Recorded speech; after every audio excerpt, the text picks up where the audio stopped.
Mostly. Somebody's talking about cookies here. Mostly. I don't know. I want some cookies. Somebody's talking about cookies. I'm getting feedback here. I don't know. I want some cookies. Somebody's talking about cookies. Turn that down. That's better. No more feedback. Well, let's start with the hellos.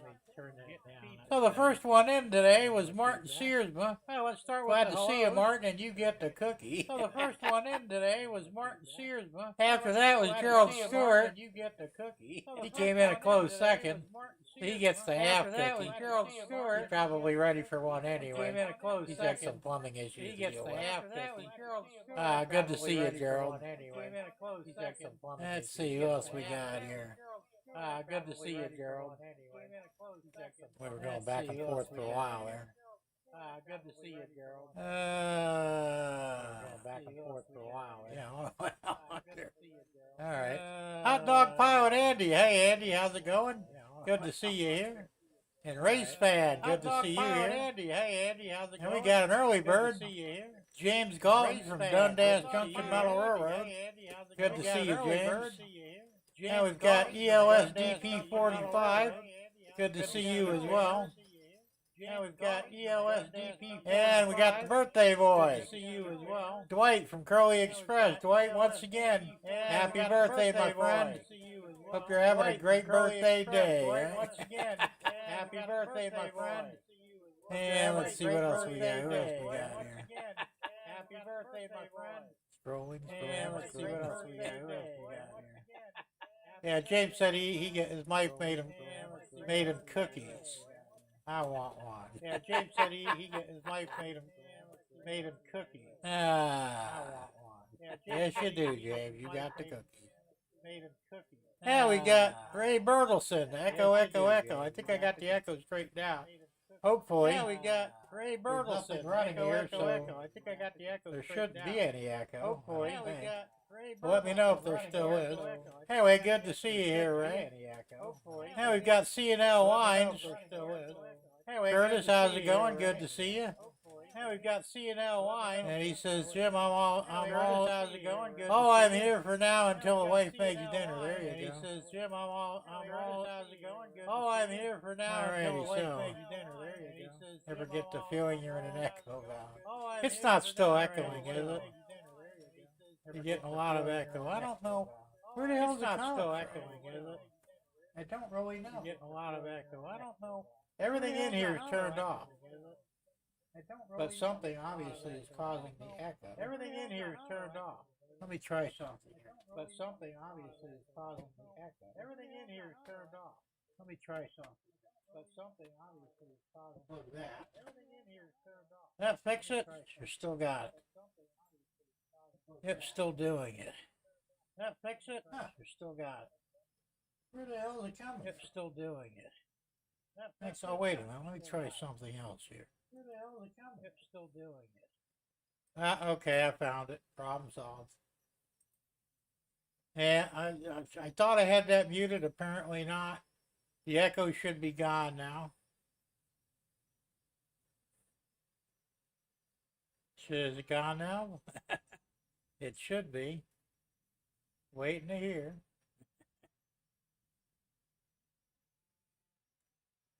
I tell you, it's a good thing I don't get paid for this, right? They'd be wanting to dock me some money. But yeah, okay. I said, that's weird how, even though the volume's not on, I sometimes use Chrome as a monitor, as a backup to make sure the stream is live on the same computer.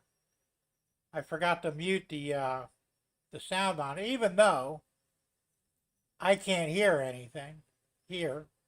But somehow or another it crosses over. I'm not sure how. Anyway, problem solved, so we're good to go. Alrighty. Oh, excuse me. So, what we got going here? Well, the routine. Same old, more damn 3D printing. Actually working on a project for Curtis from C&L Lines. Curtis, you'll be happy. No, I've actually got, let's see, if I get the camera here, might be a trick here. Let me try it. I'll try not to make anybody too dizzy. There we go. There's your sign, Curtis. Now, the letters aren't stuck on there. They're just, you know, just sitting on there just so I can space them out. I'm waiting for the rest of them to print. They're doing that now. But I believe that's what you're looking for.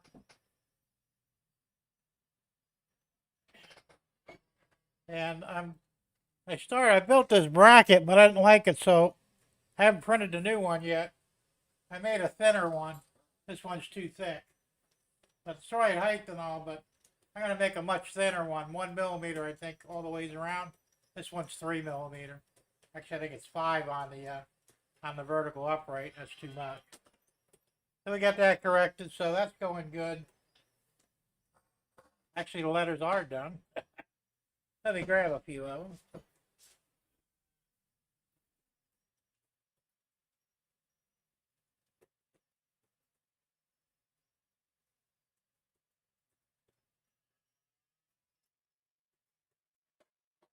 All right. This should be all the letters I need now to finish the sign. Let's see here. E. Here's the T. Upside down. There's the M. See, I was a little too far over. I tell you, 12 inches long, this just barely makes it. And I made a small S for the Donovans, so it looks more appropriate.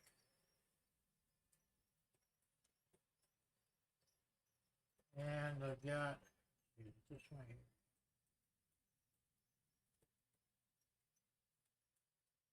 There we go, perfect.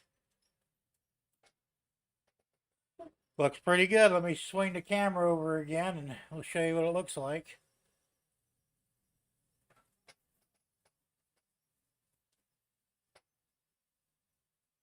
Yeah, Donovan's Donovan Meats Packing Company. There you go. I think about that for a second. Anyway, it looks pretty good, so hope you're happy with that, Curtis. I aim to please, you know, so. Hey, Thomas Grassi, how you doing? Good to see you here. I can make it thinner if you want, Curtis. It's up to you. I think these are 4 millimeter. I could take them down to 2 if you want. Or 3, you let me know. No barking. Pogo. Stop barking. There's Debbie out there. Oh, he's in a guard dog mode now. Be quiet. Be quiet. It's Debbie. It's Debbie. Best sit down and be quiet. I'm on the air. Crazy dog. So, yeah, he's really taking his guard dog job seriously lately. He barks at everything, you know, even people he knows. It's a little weird. 2 millimeter would be all right. I'll redo the letters in 2 millimeter, no problem. Piece of cake. I can use the letters for something else, I'm sure. Bonehead. Yeah, that's Pogo. He's the bonehead, right, Pogo? Are you the bonehead? All right, he's giving me money. He's talking to me.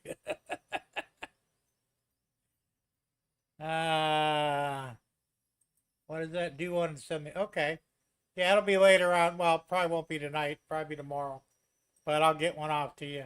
I'll put these ones here, one of these next to the 2 millimeter, and you can decide which one you want. That'll work. All right, so I did that, and of course I built another international TD9 tractor crawler thingy with the. Now, I do a shitty job of putting these together. I really do, and I think what it is because I don't have the patience for it anymore. So I'm going to sell these as a kit, and like I said, it does have and the new boom goes up higher than the old one. I made a few changes. I'm still not happy with the seat. I think the seat's too far back, so I'm going to shorten it up a little bit compared to the other one, the first one I made. The seat's actually too far. You can see it right there. So I'll get the happy medium there and I'll get that sorted out. But I'm going to sell this in kit form. I took a bunch of pictures today as I was building it. That'll be the assembly instructions that go with it. I'll be selling them for $15 plus shipping. If you buy more, of course, it's cheaper to ship. Well, still $15. The shipping's, I think, about $8, $12, somewhere around it. So if you bought, you know, a bunch of them, the shipping's going to be the same, whether you buy one or you buy a dozen. I had to stop here for a minute. Tom says, glad your dog was barking. My dog was outside and here the dog barking came right in. These dogs, I'll tell you, they got good ears, don't they? So, that's what I'll be doing. And you can elect to leave the crane off of it or put the crane on, however you want to do it. I do not have a front blade attachment for it. If somebody's seriously interested in one, I'll probably be able to make one if that's what they wanted to do. You know, to make it like a bulldozer. Backhoe's not happening, so don't even ask. That's a little too complicated. But anyway, but they will be up for sale. Like I said, I shot all the pictures of the assembly. I'm probably going to have a 3 or 4 page instruction sheet with the pictures and some dialogue to kind of explain what the pictures mean. Try and make it as simple as possible. So it'll be unpainted, unassembled. That'll be on you to do it if you would like to buy it. So if anybody's interested, let me know. I don't have any extras printed up yet, but I'm going to be printing up some. So let me know how that goes. And what else have I been doing? Not a damn thing, actually. Well, all right. Remember the syrup tanker I've been working on? I don't like it. I think it sucks. It's too light. It doesn't track as well as I'd like. So I'm going to kind of shit can this one, and I already started making a new one. I've got more sanding to do on the ship, but pretty close to getting pretty smooth. But what I did do, I cut 2 reliefs into it to put these handy dandy wheel weights in. And they just drop right in there. And I've got to print a couple of covers, you know, filler covers for this.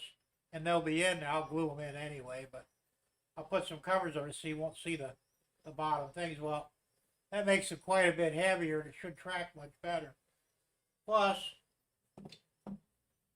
I didn't like the way the end rails that were on the other one. So I put, I don't know if you can see that too well. Yeah, there you go. I put holes in there that go down a little bit on both sides so that the railings will stand straight up and down vertically. Because it was almost impossible to get them to do it before. And as you can see, I took the one off already, but if you look at it, see how it's not really straight? It looks like shit. So, this is the problem I run into when I'm doing these things, but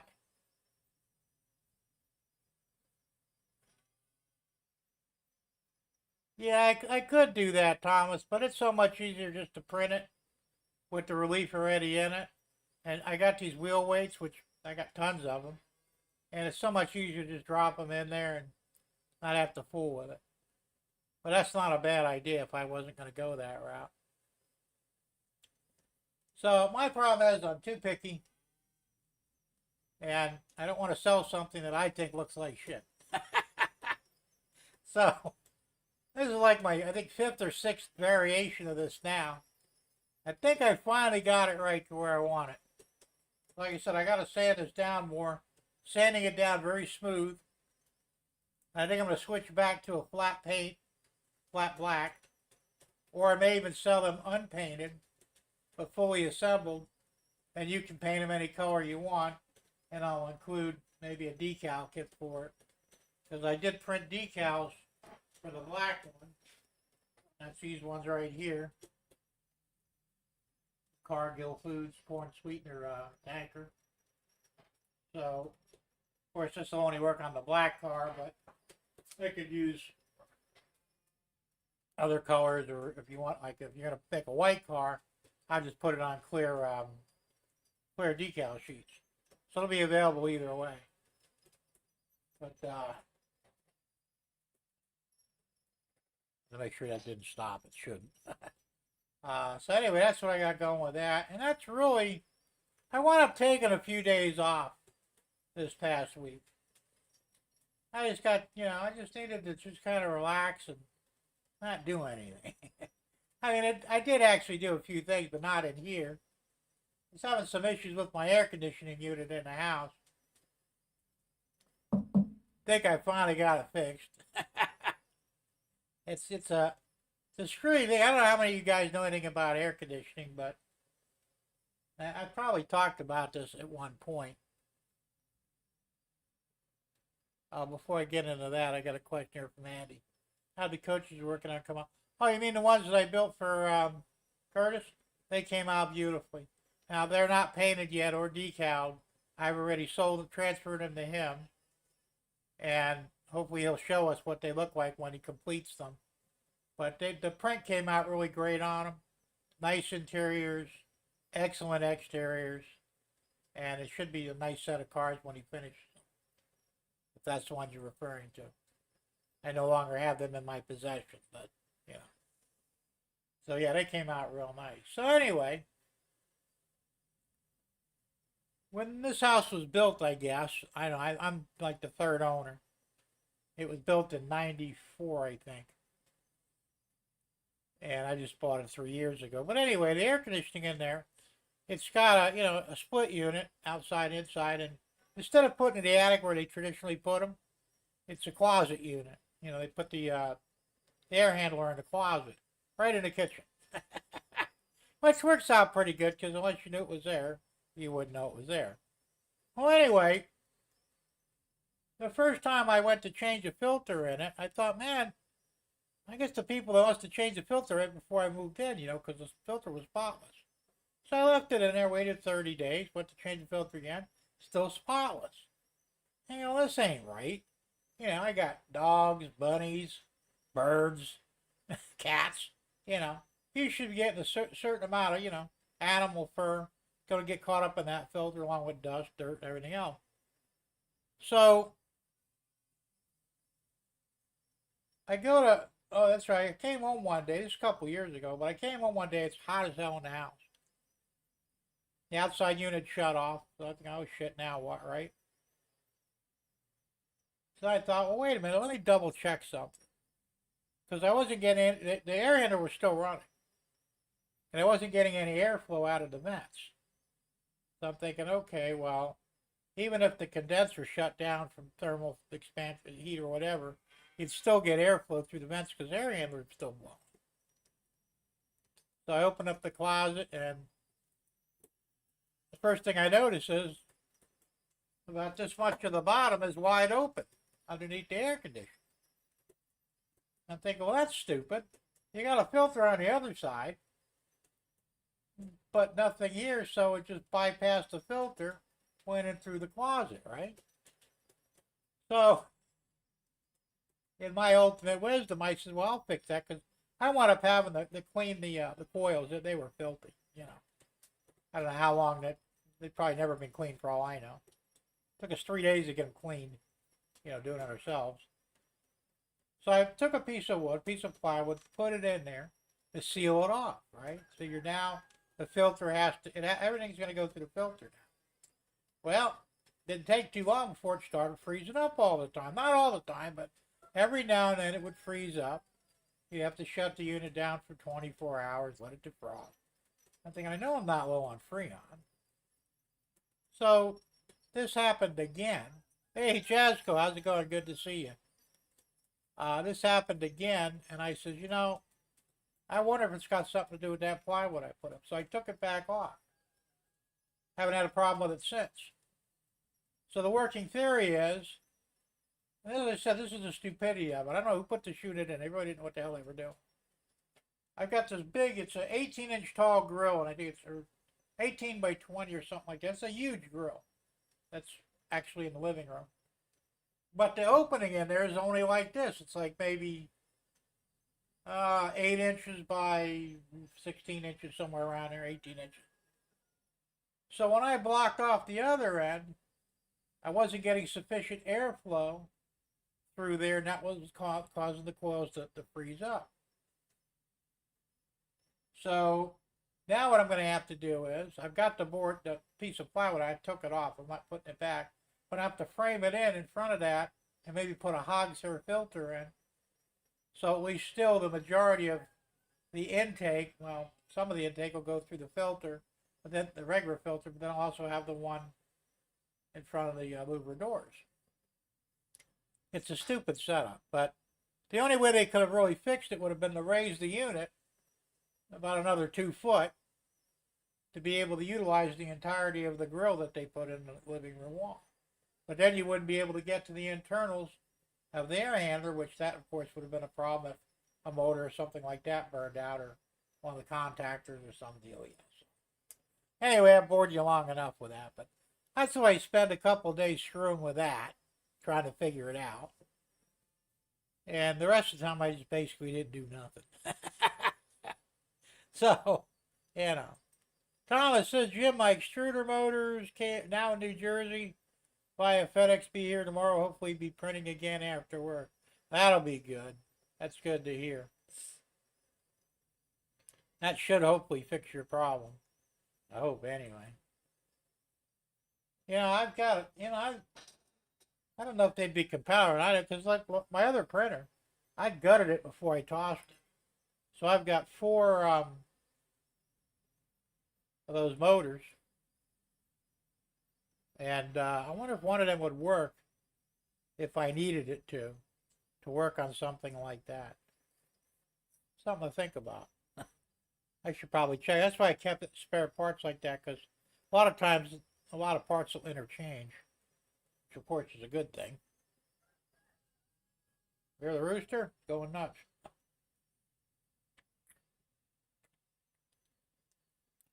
So, what else have I been doing?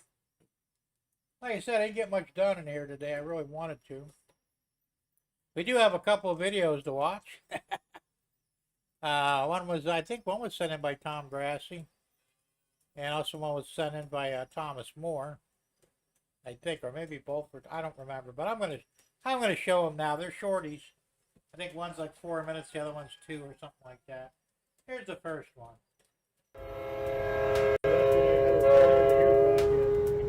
Police officers in Iowa didn't think too much about a train blowing its horn until they realized why. 847, we have a PI, car versus train. A car seemingly rolled onto train tracks just as the train was approaching and was hit, sending it to the other side of the tracks. The Hiawatha Police Department says the officers were on scene for an unrelated call when they witnessed the incident. They immediately rushed to check on the driver of the car. They had to wait until the train came to a stop so they could safely maneuver between cars. Do we need a trauma kit? No. The airbag was deployed, but once officers got to the driver of the car, they determined she wasn't seriously harmed. The 50-year-old woman was taken to the hospital with non-life-threatening injuries. She was the only person in the car. No arrests have been made. Police say they are investigating if alcohol may have played a role in this incident. And this driver is all around lucky that she wasn't more seriously hurt. For Inside Edition Digital, I'm Mara Montalbano.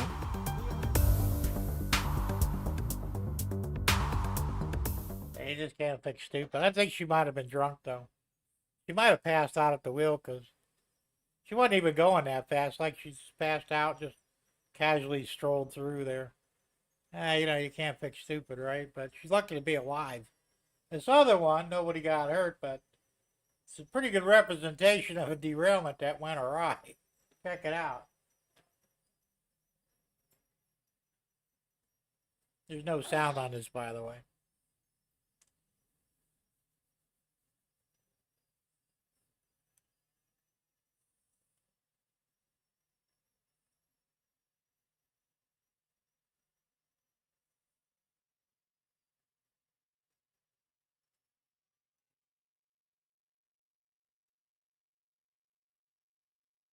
Probably a good thing that thing was going as slow as it did.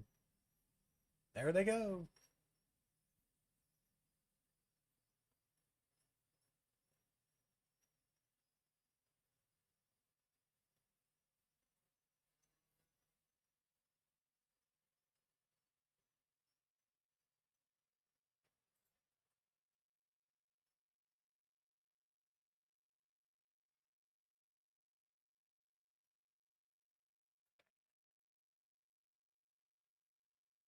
Unbelievable. You'd think that people would have panicked. They just kind of sit there, oh, look, cool. That's what would happen in my backyard on the short line if they ever had a derailment like that. Because it's actually, the tracks are about, I think almost 5 foot higher than my land is. But there's 50 foot between the edge of the track and my property and quite a few trees. So I don't think they knocked the trees down, but they possibly could. But I don't think that they would ever actually land in my property. But that's what it would be like, because the short line coaster actually runs a little faster. I've seen them run as much, look like about 40 mile an hour. So I don't know if that'd be a good thing or a bad thing in the case of a derailment, but that was something to see. Now, we wished Dwight a happy birthday. That was cool. I know by now every one of you has heard about Art. He did pass away, I think, last week. I wanted to do a tribute earlier, but I really didn't have enough information, so I kind of held off, but I did this here.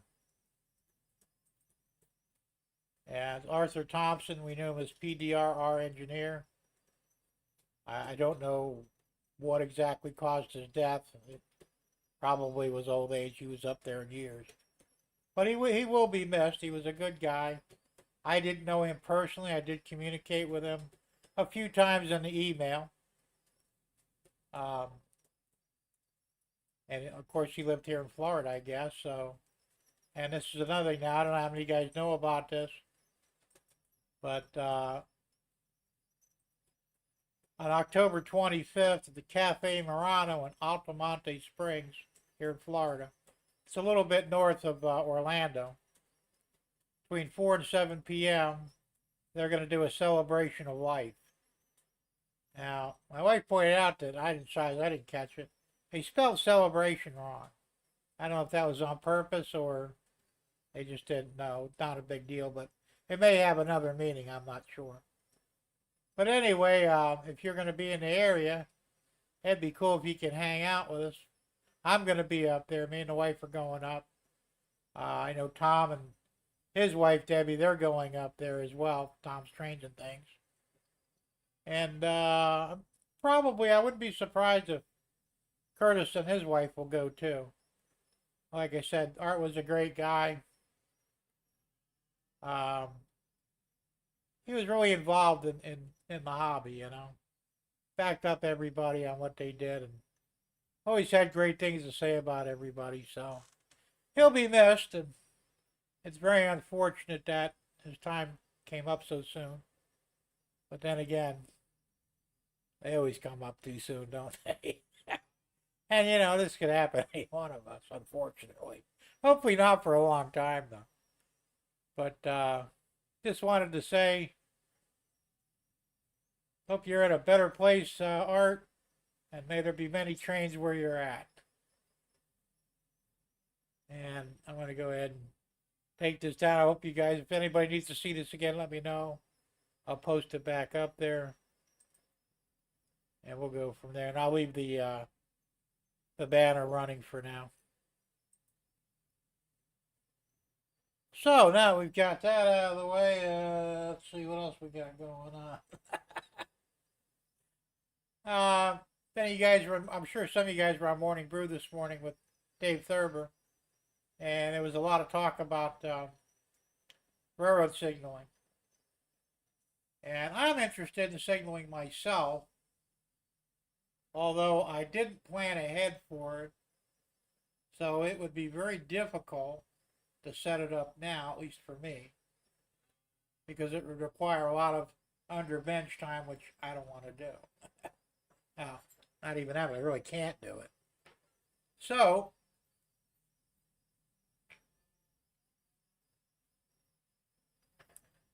I says, you know, does anybody make a wireless setup? Now, I understand you got to have power going to power the lights. That's not a big deal.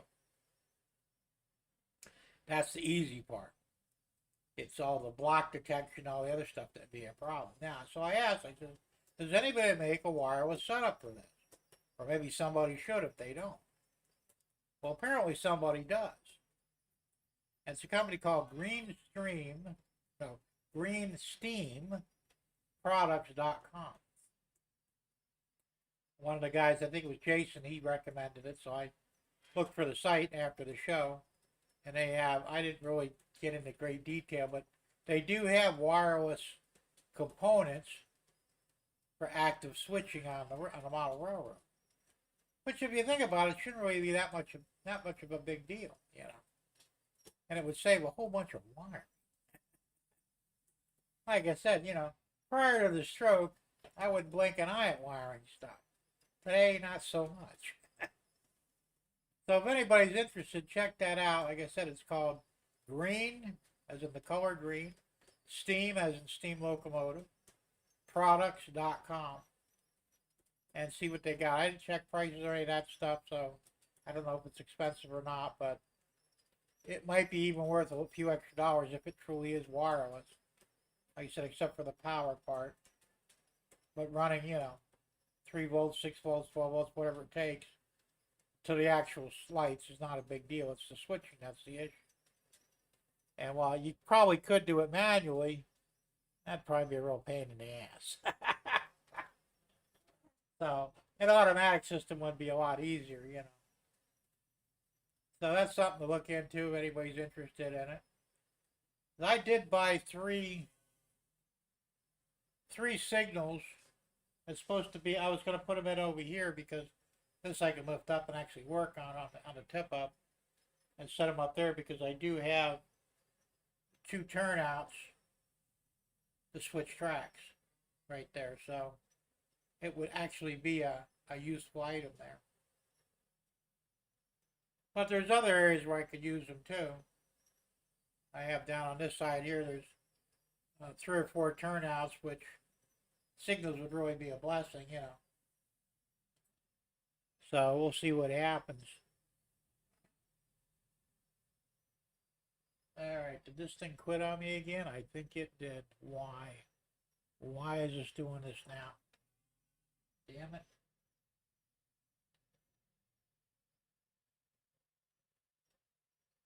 I'm going to tell you what. I don't understand the problem with this. Alright, give me a minute here. I'm going to put the trains out for a minute. I'm going to restart this. I'll be back in a second.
I think I got it straightened out, maybe.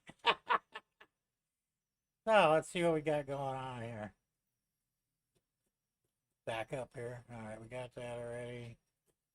No, I did not fix the gap yet, Andy. Like I said, I took a few days off. I didn't even come in here to do anything. I just needed a little mini vacation.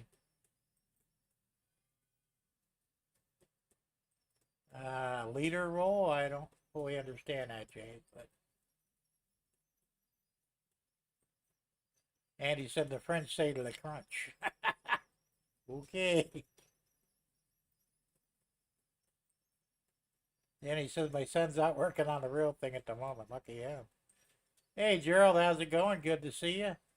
He's back. Tom says just 3D print your signals. I'm doing that now. Well, I probably will. But like I said, I bought some a couple of years ago. You know, it's from China. They look nice, and you know they'll be fine for. I already bought them, but if I need any others, yeah, I'll probably print them. So good idea there. Hey, Low Country Road. Oh, excuse me. How's it going? Good to see you. And Tom's Transley. I was just talking about you, Tom. Nothing bad, of course. Anyway, good to see you here. Let's see. No, I just had to restart the chat. You know, I tested it last time we were on. Remember? It worked flawlessly for 3.5 hours. And I've only been on for what, a half an hour, a little over? The only difference is I started it before it actually went live, and that could have been a problem. So next time we'll see what happens now, but we're already live, and I think that's the trick. So we'll see. Holy shit. He bent you over most of the way on that one there, Gerald. Jesus Christ. Can you imagine that? That's crazy money to unclog a drain. Would it take him 15 minutes? Probably. Unbelievable. Not surprising. That's why I say that's why I don't like those disposals. Because people, especially the women, they think you can just put anything in them. You can't. They're really not meant for, like I said, any kind of a rind that's on a fruit or a vegetable. It's just for like little tiny scraps of shit that, you know, you don't want to scoop out of the sink and throw in the trash. My house has a place for one, but I've got the switch there, the outlet's underneath the sink. Somebody must have took it off originally and just left it out. That's fine by me. The good news is, where my kitchen's at, and we're on septic tank here, so it's only about 30 foot, actually only about 20 foot to the clean out outside, and another 2 or 3 foot to the actual tank. I don't know why they put the clean out closer to the house. That would have been the smart thing to do, but, you know, I live in Sebring, so smart doesn't count up here. You know, it's about an hour. That's still not bad. Of course, he had a power snake, didn't he? Zip that sucker right in there. It's a lot easier than the manual one. That's true, Tom. You could. I told him to rent one. Home Depot or Lowe's usually has those, the powered ones. You get them right in there. I did a similar job before I had the stroke when I was still working for a lady, and every time she was in the, she's kind of a vegan of sorts, I guess. And all her vegetables, she'd take the rinds off and put them down to disposal. Well, it finally got to the point where they just collected and nothing was going nowhere. And I didn't know you could rent one of those powered ones. I didn't even know they had a powered one other than something I could afford. So I went on, I bought a manual one. It took me 4 hours to clear that drain. It was 30 foot in, And I said, you can't put this stuff down there. Well, isn't it garbage? I said, not really. I says, they don't tell you it, but I guess they don't. I've never seen any documentation. But you shouldn't put hard stuff down there. Same with coffee grinds. They say coffee grinds is one of the worst things you can dump down the drain of your sink. So I would recommend don't dump your coffee grounds down there either. Gerald says he went from the roof vent to the street clean out. Yeah, that'd be one way to do it. Yeah, I guess you got your money's worth, but hopefully don't do that again. Not fun. So,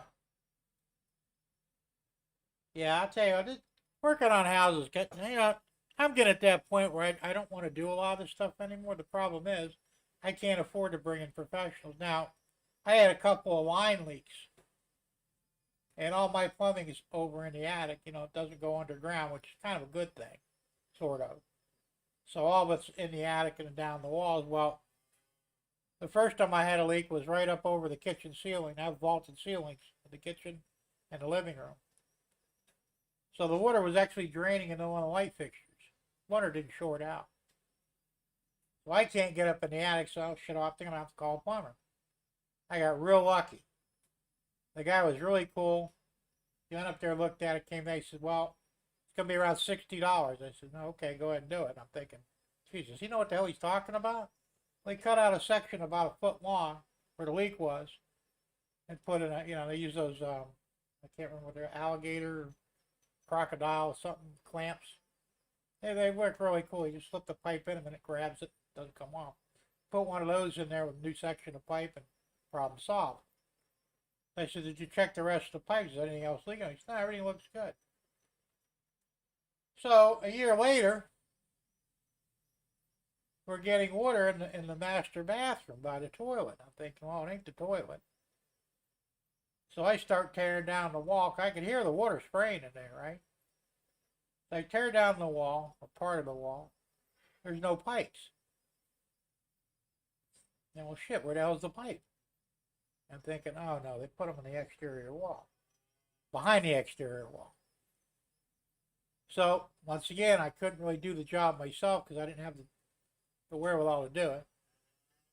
So the plumber came out, and he charged me $130. He had to cut a big section of the wall out of the outside. Well, not really big, about that wide and about 6 foot tall. And there was the pipe right behind the wall, spraying like a son of a bitch. Same thing, you put another section in there, and with the crocodile grips or whatever the hell they're called, shark bites, that's what they're called. Shark bites on each end, slip it all together, boom, problem solved. $130. So I got lucky, It could have been, I'm thinking, same thing, $500, $1,000, But I called the same guy for well, he treated me right the first time, so. And that's probably the cheapest thing you can get down. Hey, there you go, Gerald, he had it. It took me a minute to figure out what they were, shark bites. I've used them before. James says, shark bites, plumbing fittings, don't trust them. Well, if they're done right, you shouldn't have a problem with them. Will they last forever? That I don't know. Me, I always prefer to just, sweat a new piece of pipe in. All copper. It's all copper anyway. And I would have took, 2 copper fittings, a new copper piece of pipe, and sweat the whole thing in. That's the way I would do it. But I'm not in a position, like you said, I can't get up in the attic. So, unfortunately, my options are very limited. So we'll see. I mean, if it don't hold, it don't hold. I'll have to come back and do it again. Yeah, well, you're right. Solid copper is better. But see, what happened was, near as I can tell, it was on the hotline. Now, when I moved in here, we had 2 water heaters. One in the garage for the back bathroom and the second bedroom. And it also covered the laundry room, so for the washing machine. And then I had another one in the kitchen, which covered the half bath, the master bath, and the guest house, sink and bath for that, toilet, all that, and the dishwasher, everything in the kitchen. So I figured they were there probably since '94. So you can bet your ass I pulled them out in a heartbeat. I'm glad I did. They would have failed anyway. I mean, there was so much sediment in there that even drained, they were a bear to move. And I put tankless heaters in both the garage and in the kitchen.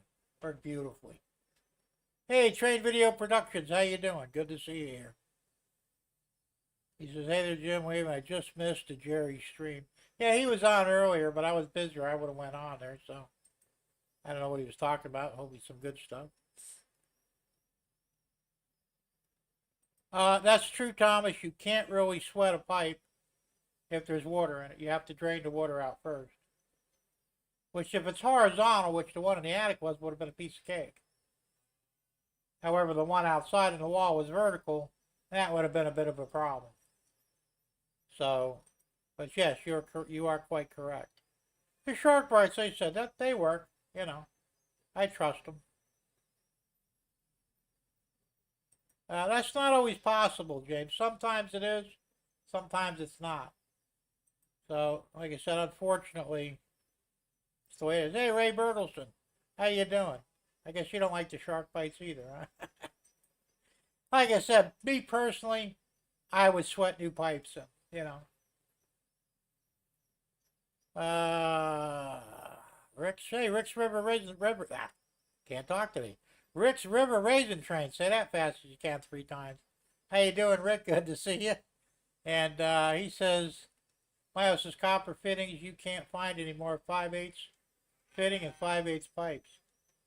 Yeah, that's an unusual size. I've got 1/2 inch and 3/4 on mine, which down in Naples everything was 1/2 inch.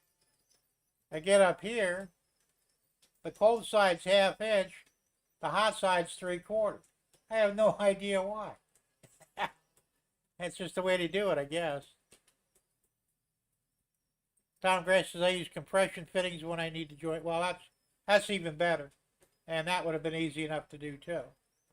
So there are, like I said though, you know, there are better ways of doing it, but I guess they probably figured I didn't have a ton of money, so you know.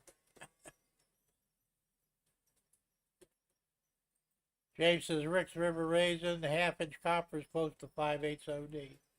Yeah, close, but it would still give you problems, I think. Unless I said you could probably sweat it in, but there's not much else you can do.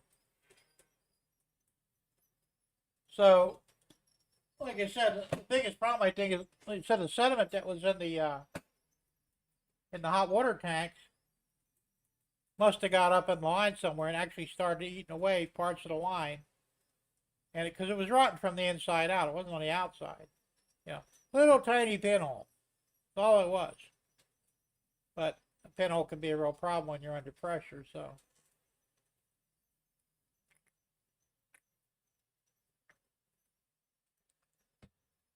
But yeah, I try and avoid bringing anybody in. As I said with the air conditioner, I have a lot of experience with air conditioning. I'm afraid to bring an AC guy in here because they'll find something wrong with it, whether there is or not, you know. They all seem to, well, your evaporator's got a leak in the coil, or your condenser coil is leaking, and you're going to have to replace the unit. No, we're not doing that. You know, they always find some reason to try and sell you a new AC unit. Here, I don't know about anywhere else, but Sebring, a new air conditioner, is somewhere between $5,000 and $7,000. It's a lot of damn money, you know. I could buy my own for a couple of thousand, brand new, and install it myself. And there are ways to get the Freon, even though I'm not licensed anymore. There's a couple loopholes that will allow me to purchase it. So chances are, if that's what happened, I would just go ahead and change the units myself, you know. I know how. No, it's not that big of a deal. And I have most of the equipment I need. The only thing I don't have, which you don't really need, I don't have any nitrogen to blow through the lines. But I've seen guys do it without using nitrogen, and it's fine. As long as the compressor didn't explode and contaminate everything, you shouldn't have an issue. And it's rare that a compressor in a home air conditioner will explode. They usually just lock up and stop working, you know. So, not much to do with them. And like I said, I could do it for almost a third the price of what they charge me to do it. And believe me, I would do it myself. Yeah. Rick says there is reducers from 5/8 to 1/2 inch. Oh yeah, there are, as a matter of fact. You're correct. I have those in the system as well. I'm sure you do. Hey, that's an odd size, 5/8. Must have had a glut of it when they built your house. And here, we'll give you a deal on it. Take this stuff, you know.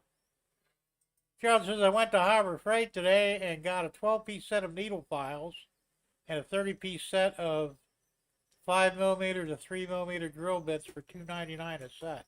That's a hell of a deal. I need to get some more small stuff. Now that's what I need, the really tiny drills. Mostly for my pen drill, but pen vise, whatever you call it. Because you go through them pretty quick, believe it or not. Even though I'm only going through plastic with them.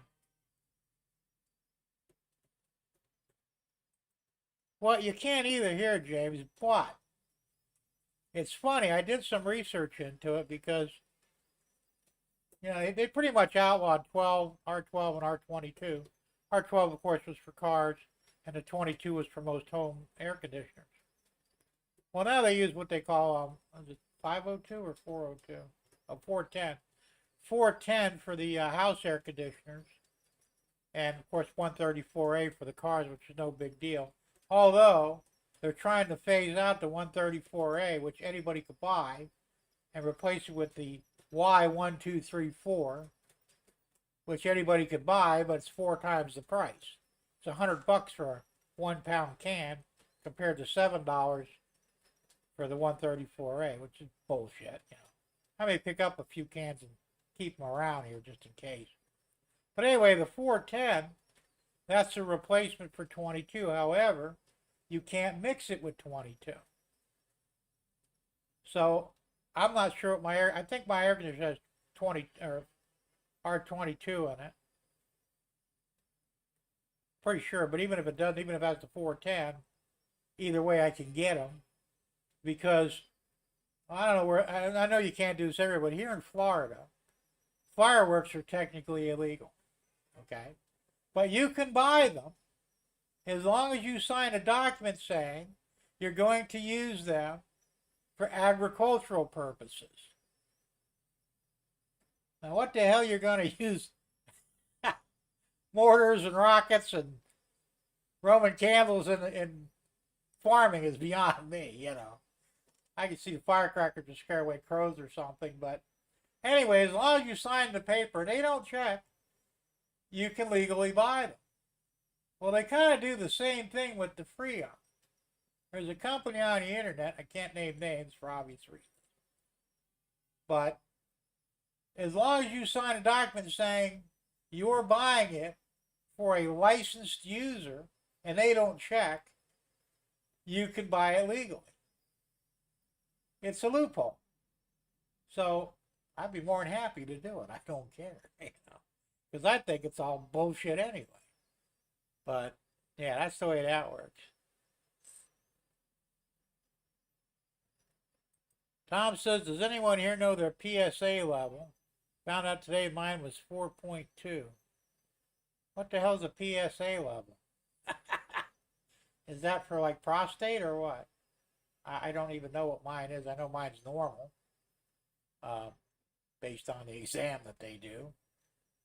But other than that, I don't know what that would be other than that. Rick says, yes, I have a high PSA. Can't remember the number, but they found a 7mm by 7mm lesion in me. It's not too bad. Yeah, it's about like that, ain't it?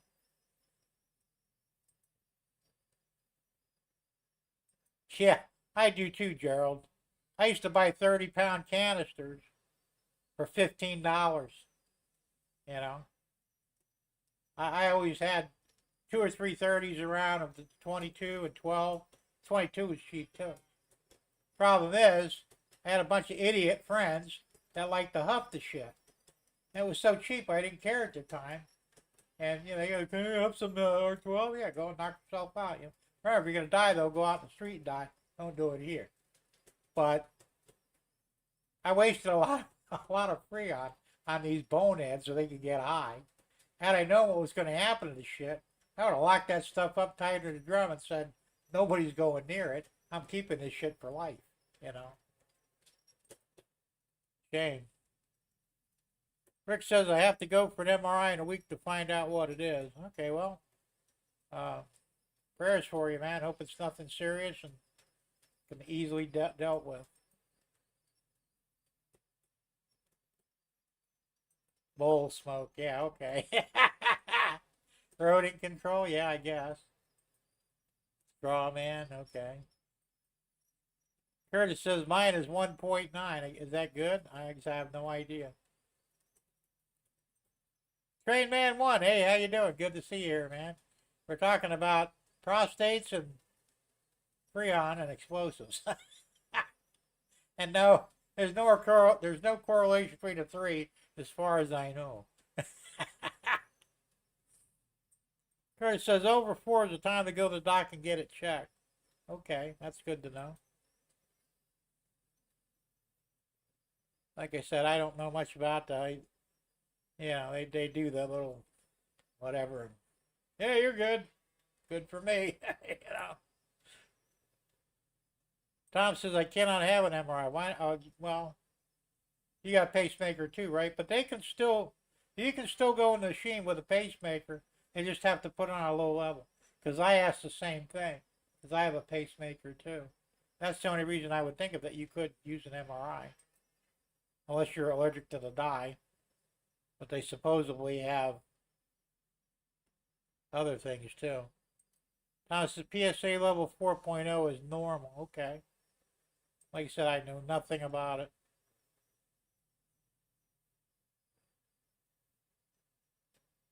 Train Video Productions. Hey, how's it going? Good to see you here. Joe Storches and drains. Yeah. I guess you could use it for that too. Curtis says grassy 4 is not normal. I don't know nothing about it, guys. Curtis says that's the high end. It probably is. Like I said, as far as I know, mine's okay. Hey, Flying Crow, Robert, how's it going, man? Good to see you here. Tom says my heart doctor said no MRI. That's unusual because I was concerned with that too because anything magnetic, which your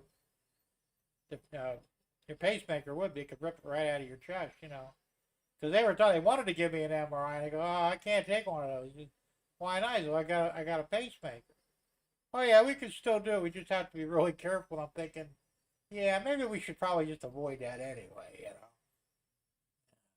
They didn't sound very positive about it. I don't like taking chances like that. So, is that what we're talking about?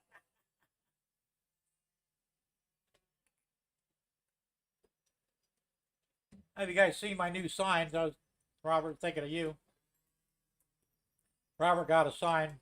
They already had one made for him, the Flying Crow, his logo. So he picked it up from his company in eBay.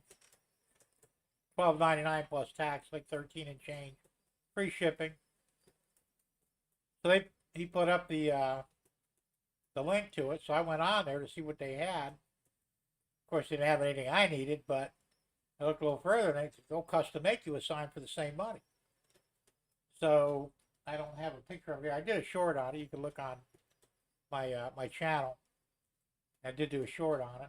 I had it's an 8x12, pretty good size sign with my logo on there, the Millennium County logo. Same price, $12.99 plus tax, 13 and change out the door, free shipping. Beautiful sign. I put it outside the Sugar Shack, or underneath the Sugar Shack, so it looked pretty good.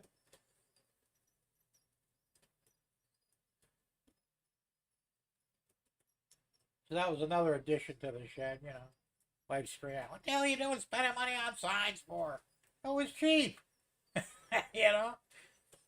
is not like I spent, $100 on it. It's not that I won't do, but I'm putting together money for my property taxes now. I'm about a third of the way there. So when I got till November to pay it, well, actually got till April. I like to pay it early. I want to pay it off before the end of the year, which I should be able to do. Tom Grassi says, my PSA level change to normal as you age, goes up to my age. 4.0 is normal. Okay. That makes sense, I guess. I mean, obviously things are going to change as you age. I don't really know anything about it, so I'll let it go at that. So what else did I do here? Not a damn thing. Let's see what else. Still got to fix my space, my gap in the track. I don't know when I'm going to get around to doing that. Hey, Artie, there you go. Yeah, you think so, huh? I can barely afford to pay mine. So you're on your own, unfortunately. And I didn't win the lottery yet, so, you know. Of course, I don't play, so it's probably going to be real hard to win. Although I heard the Powerball's up to, what, 985 million or something like that? Yeah, it's 900 and some million. That's some crazy money, man. I'll tell you what, though, at this point in time, I wouldn't mind winning that, you know. I'd share a lot of the money because I have no use for all that. I really don't.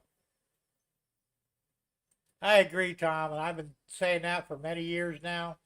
Fortunately, here in Florida, when you turn 65, I think, I don't know if it's up here, just Collier County, but back in Naples, the more you age, the cheaper your taxes get. I have a friend up there, she's 80, and she pays like a fourth of what my taxes were at the time for the same size house and all, so, because of her age. I don't know if they'll do that here or not because I have another year to go before I turn 65. But trust me, I will look into it because they won't tell you. They don't volunteer nothing. You know, head to my dad. He was tax exempt from 80 on because he was in World War II. You know, and over 65 and all that, had hearing problems, whatever. And I paid his property taxes for like 5 years. They never told us that he was exempt. And finally, one of the lawyers, you know, why are you paying taxes? Because we don't want to lose the house. But your dad's exempt. Since when? Oh, about 5 years now. And you're just now telling me this? Well, sir, you're supposed to look into this yourself. What am I supposed to do? Come every year? Do my tax exempt? My tax exempt? Fucking stupidity, you know. Of course, they don't give any refunds either. I asked, believe me. Curtis says, how old are you? I'm 68 and 4 is high. I don't know, how old are you, Tom? I don't know.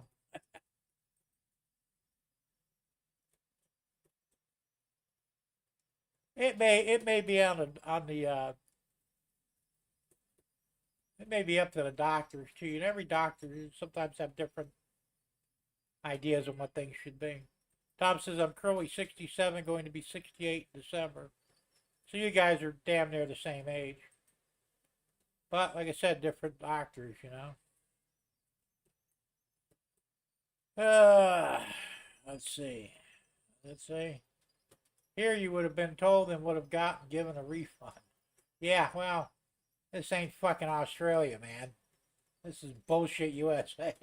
I love my country, don't get me wrong, but, you know, we do so many stupid things here. And they do this with everything, you know. You find out you're exempt from something, it's like, oh, well, you should have checked. Well, you're the guy working for the company. Why didn't you let me know? Not my job, man. Well, then what the fuck is your job then? You know? Unbelievable.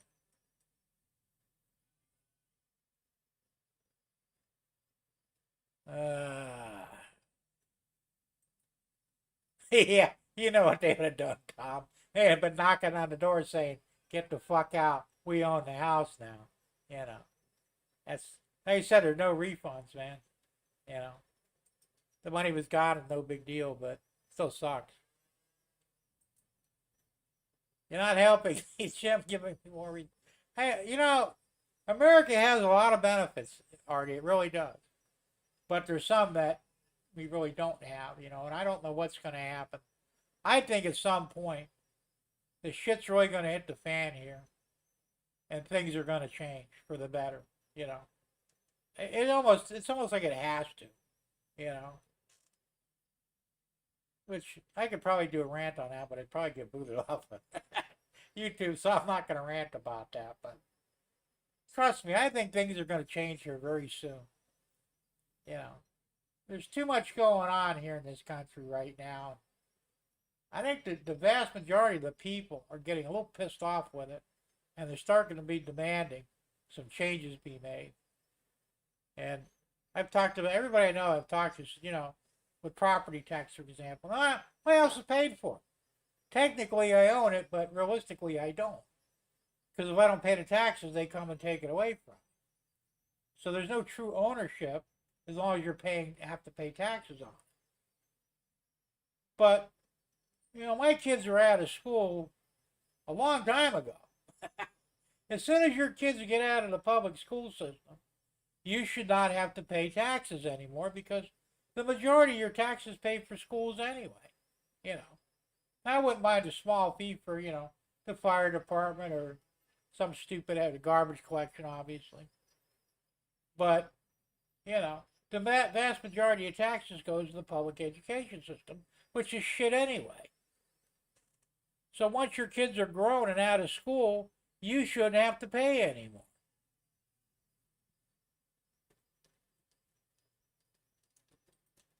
Rich says, correction, my PSA was low 3.9, just looked at it. Okay. I can't say anything on it because I really don't know, Rick. You guys, you tell me what you think it is and I'll go along with it. All right, he says, here, since I haven't been able to work and over 55. You're over 55, then look it. I now don't pay car registration, car license, fixed price for public transportation, $2.50. If I own property, no shit. Man, maybe we ought to move to fucking Australia. You guys got some problems down there too, like the whole no gun thing and all, but, and you did get a little stupid during the showstopper deal there, but other than that, you guys seem to have it all together. Tom says, Jim, I'm now printing on my resin printer a tank for Sparky. Plumber could not print it on the filament printer. What kind of a tank?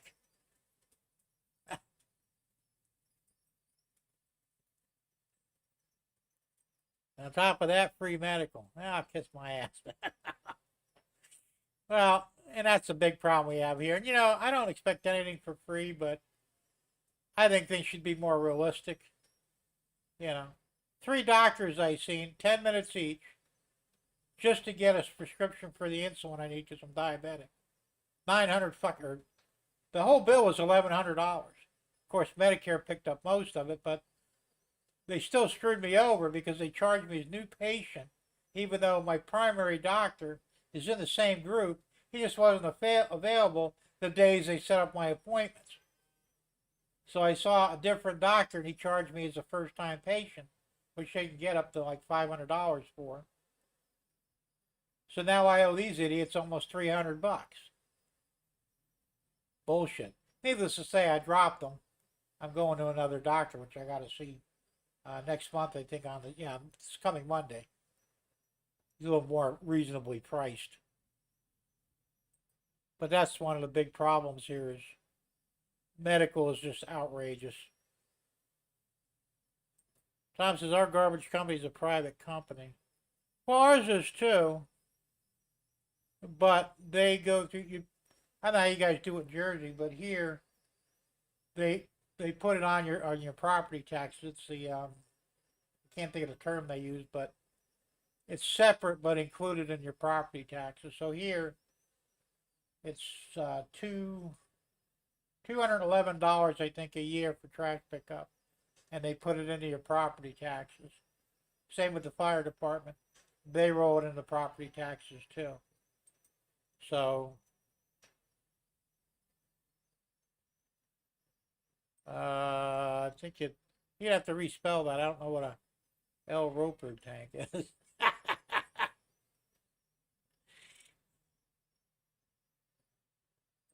Artie says it's not bad. The only problem is property price and rent. Well, that's get true everywhere though, Artie. Yeah. I was reading an article in California. It said literally a 1-bedroom, 1-bath apartment is $1 million. And I'm thinking, no wonder there's so many homeless people. Who the hell can afford that, That's nuts. A leopard tank. Okay, what the hell is a leopard tank? I'm not sure how that relates to model train stuff.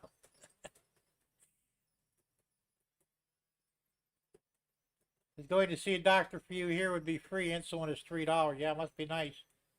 I'm paying almost $11 now for a 3-month supply. If you can, problem is I've been able to get a 3-month supply. Idiot doctors, they don't know how to call it into the pharmacist, so I'm getting a 10-day supply. Now, fortunately, I'm near the end of the year. I don't pay any; it's free because I've met my yearly deductible or something. So all my medications are free from last month till the end of December.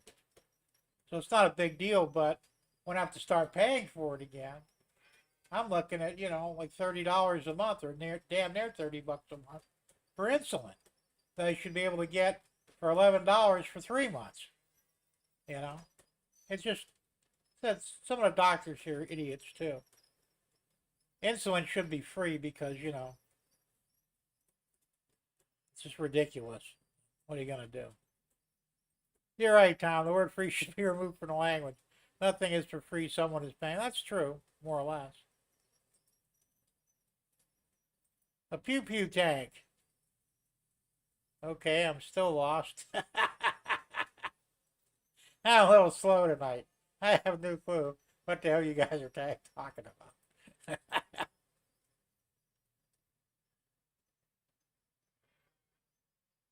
Tom says, no glue. I posted after it prints. Okay. Still don't know what it is, but. A German heavy tank, Andy? Is that what you think it is? I don't know. Yeah, I've heard tanks referred to as leopards. Oh, okay, a leopard tank. Duh. See, I'm thinking tank is in like something you store liquid in. Shoot me in the head. Okay, I get it now. I'm a little slow tonight. Sorry. Hey, Dwayne, Superior Junction Railway. How you doing? How you doing, Dwayne? Good to see you here. All right, he says, garbage, including recycling and garden clippings here is included in our property tax. We get 2 free dry bulk pickups a year. I see we get a little more than that, but we pay for it, though. It's not free, but they'll do bulk pickup every other month here, once a month. And then on the other months, just like the even months, the odd months, they'll do what do they call it? Agricultural clippings or grass clippings, trees, all that kind of crap that they can throw in the truck.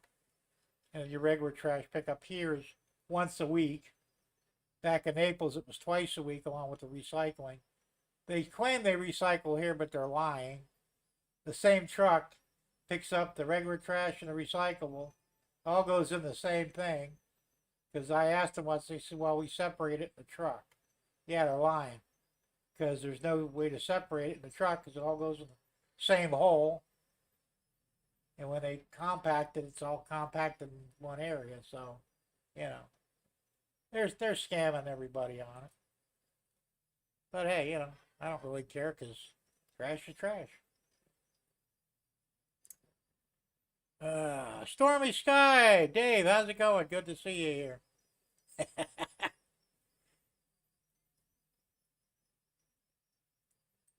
Okay, you think Sparky's gonna put them on display? Yeah, that'd be cool. So yeah, I don't think you could print those. I got a file for one. I tried to. I don't know if it was a leopard tank, but it was a military tank, and I could not print it on the filament printer. So I figured it'd have to be a resin print. It's just too. It's like same with a steam locomotive shell.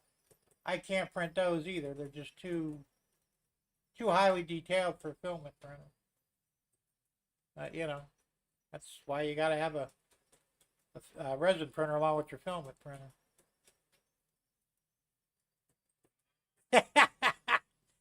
That could be. I'm not usually slow, but I don't know. I just, like you said, that part of my brain was shut off tonight. Like I said, I was actually thinking of a tank, like a water tank, gasoline tank, some sort of a storage tank. I wasn't thinking military tank.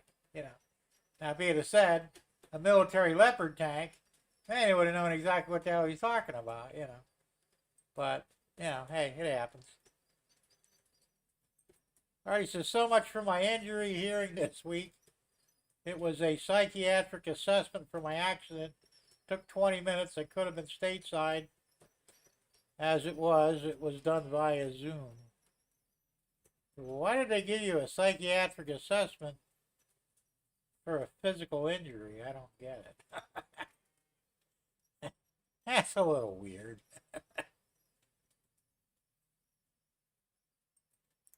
Rich says we have 3 different garbage truck yard waste, regular garbage, and recycle. Well, that's what was supposed to be here too. And for a while we did. Now we still have the yard waste truck because they got a guy that works, you know, on the back of it, throwing the shit in the back. And we have the regular garbage truck, and they used to have a recycle truck. But I don't know if it broke down or what happened with it, but now we've only got the 1 truck that picks up our regular garbage and the recycle garbage. You know, I don't really care.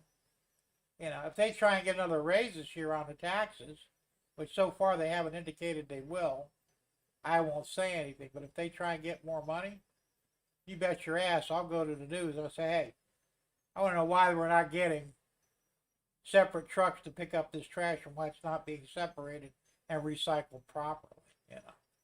Because I'm that much of an asshole when it comes down to it. Because last year they got a raise, and they said I was kind of pissed off about it. I think they got almost a $75 raise for the year. And their service is not that great, you know. Stormy Sky Rail Productions. I think everybody said hi. That was Dave, right? Yeah. Says, Jim, how doing well? Hope all, yeah, everything's well here so far. Mostly. Alright, he says it really pissed me off. It's for PTSD and depression. Yeah, I guess they try and prove that. They're going to try and prove that you don't have either one, right? Same here. Gerald says, Jim, you had a cerebral flagellation. Goddamn, I can't talk today. Cerebral flagellation. Yeah, kind of. Isn't that a fancy word for a brain fart? I'm pretty sure, anyway. We can all be that way. Yeah, well, you know, I like it when I'm not, though. I'm old, but I ain't that damn old yet. Artie says, we have it here, Rick's River Trains. Our trucks have cameras in them. If someone puts the wrong things in the wrong bin, they get fined and charged for contaminating the truckload. Ooh, that's harsh. But I could sort of understand that. But like I said, I'm not a big fan of recycling. I think it's bullshit, personally. You know, they did this down in Collier County, and I found out that we had a different garbage system down there. I can't remember the name of it now, but they were taking the recycled trash and selling it to Florida Power and Light, where it was being incinerated to produce power. Right? So I'm thinking, all right, so not only are we paying for the recycling, we're also paying the power company to generate electricity that we should be getting a discount on. We were getting bent over twice on that one, you know. I was not happy about that. I don't care that they burn it, but I think we should get a break on the price one way or the other, you know. Andy says, better than renal flatulence. Yes, renal flatulence would be a problem. And probably a painful one. Dave said the same thing. Recycling is fake around here. They haul it to the landfill. That's what I'm saying. It's all bullshit, you know? And I'm not that I'm against recycling or, you know, taking better care of the planet, but my thing is if plastic's a problem, stop making it. You know? Everything is made out of plastic. If it's a problem, go back to glass. You know? Glass made more sense. There was no real recycling. You just sterilized it. As long as it wasn't broken, you could use it over and over again. And if people like the soda bottles, and you remember some of the beer bottles, we paid a deposit on it, which you got back when you turned it in. So there was an incentive to not break it, and it was actually better for the environment. So what the hell happened? I said, this I said, I really have my issues with a lot of the shit we do. I don't know if it's all over the world or just here, but I have issues with it. Same with the electric cars. Oh, electric cars are green. No, they're not. They destroy the planet to mine the lithium and the other materials they need. They can't recycle the batteries. We have no way to do it. There's no safe way to dispose of them. And they cost a fortune.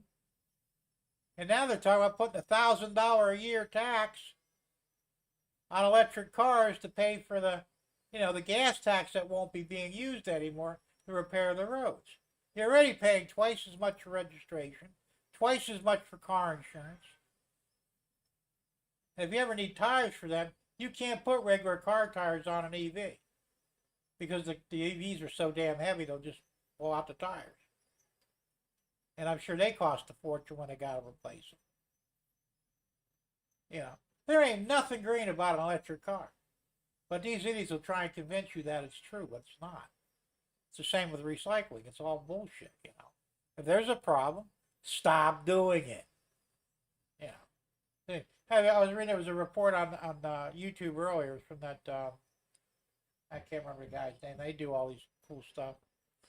Talking about obesity in America. Since right at the time of the showstopper, obesity has gone in the crazy. Everybody's getting fatter and shit. And even though the showstopper's over, for the most part, people are still very fat. Well, we know why, because the food is shit. So stop selling us GMO food that has no nutritional value in it, and we'll probably lose some damn weight. But they won't fix the problem. They'll just say, well, you got to do something about it. It's a problem. It's an epidemic. Yeah, one that you caused.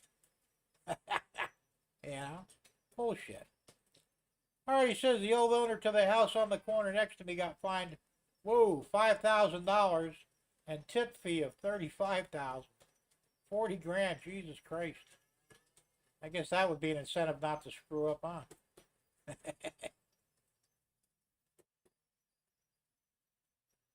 All right, he says, here we do recycle. Most of it gets reused. Old plastic bags they now make. Park benches here out of that. Yeah, you can do it. I knew a guy when I was in the golf course. He was making the golf markers, the out of bounds markers, like on the fairways, and he was using milk cartons. He was recycling them in his garage and turning them into these. I think they were 3-foot plastic square posts with a metal rod in them. They stick them in the ground to mark the edge of the fairway. He made a killing on it, and they did last a long, long time. And they were relatively inexpensive. I mean, he wasn't trying to get rich off it. But, a golf course would maybe buy 1,000 of them, on an 18-hole course. So he was making his money in volume. And that's what he did on the weekends, man, on his own time. Pretty smart. I got no issue with that, like I said, but, I heard somewhere that the whales are eating something like 1,000 metric tons of microplastic every day in the ocean. Well, I don't know what the hell is microplastic is, where it came from, how it got there. But if it's a problem, stop fucking making it. Don't whine and cry about it, just stop making it. Dave says, frickin' liberalism. Think with their hearts and not their brains. That's because they don't have any brains. You have to have a brain in order to be able to think with it. You know that. Alright, he says electric cars being green is a scam, pushing a false issue. Still mining to produce them and to run. Well, of course. And, of course, in order to mine, you need fossil fuels, And we're not even going to get into that. There's no such thing as fossil fuels. Oil is a natural mineral in the ground. It has nothing to do with the damn dinosaurs. How in the hell did the dinosaurs get 2 miles down in the earth? What do they do? Dig big holes to die in? You know, I don't think so. It's all a scam. It's a lie. Besides that, we're using what, like 1 billion gallons of oil or 1 billion barrels of oil every week or something like that, or every day worldwide. There weren't that damn many dinosaurs on the planet. That, remember, the Texas oil wells, they were all capped off when they were dry. If somebody checked them a few years ago, they're all full again. Where'd the oil come from? You know. See, but they don't teach any of this stuff in most places. You have to learn it on your own. Train video production. I think gas scooters are the way to go. Less maintenance. They don't think you have to pay insurance. That's true. Well, the electric scooters are bad. I have an electric scooter, a 3-wheel scooter, because I don't walk that well since the stroke. So I ride down. Like my mailbox is like an 1/8 mile down the road, which I'm going to get that fixed pretty soon too. But I haven't put my property. But that's going to take a little bit of time and finesse. But you know, electric has its place. Don't get me wrong. You know, electric golf carts are fine. You know, I drove one for years and worked at the golf course. Even an electric car probably has a place, but it's not a direct replacement for a gas car. I don't really think anything is, to be honest with you. So even the hydrogen cars, they're having issues with them. You know, some other form of pollution is a problem. And once again, making the hydrogen is very caustic. You know, it's a very expensive process to make it. So just leave it alone. Run the gas. If we all die one day, well, screw it. You know, probably die anyway. Remember, we're all going to die in 152 years when the big comet Bennu slams into the Earth 152 years from now. So if you're planning on being here in 152 years, I got bad news for you. But the reality is, ain't none of us going to be here. Our grandkids won't even be here. Yeah, my grandkids are not going to live past 100 years old, I'm pretty sure. They damn sure ain't going to live to be 152. Or my great-grandkids, I should say, because I got great-grandchildren. They're like, I think the oldest one now is 2 or 3. You know, not going to happen. Kurt says, stop talking about me. What? About being obese? Fuck, we're all fat asses. You know that. Especially me. I can't talk. You know. I need to lose about 50 damn pounds, and I just don't know how to do it. I'd like to, though. I don't really like being overweight, but, you know. I said the food is shit. Gerald said, democracy is only democracy if it's from the democracy region of France. Otherwise, it's just sparkling mob rule. That's true. Very, very true. We're not a democracy anyway. We're a constitutional republic. And you'd be surprised how many people do not know that, and even more that do not understand it. Mob rule is not supposed to be the rule of law here, although the Democrats seem to think it is. Artie says they make fantastic speed humps. Yeah, yes they do. Briefly, anyway. Yeah, that's probably true, Dave. The country is run and owned by the pharmaceuticals. They got all the money, you know. And like I said, I have always had this. I said I'm not really looking for free shit, but I think to a certain point, you should not be able to turn a profit on human suffering. So there's certain things in life you absolutely have to have. You have to have food. You have to have clean water. You know, you have to have medical assistance or medications. Those are things necessary for human survival. I'm not saying they should be free, but it should be non-profit. No one should be allowed to profit off another person's suffering. I think that's fair, you know. And if you look at the actual costs of certain medications, they're literally pennies. But they're selling them for thousands of dollars because they can, you know. And that's right. That's where I think the problem lies. Is greed.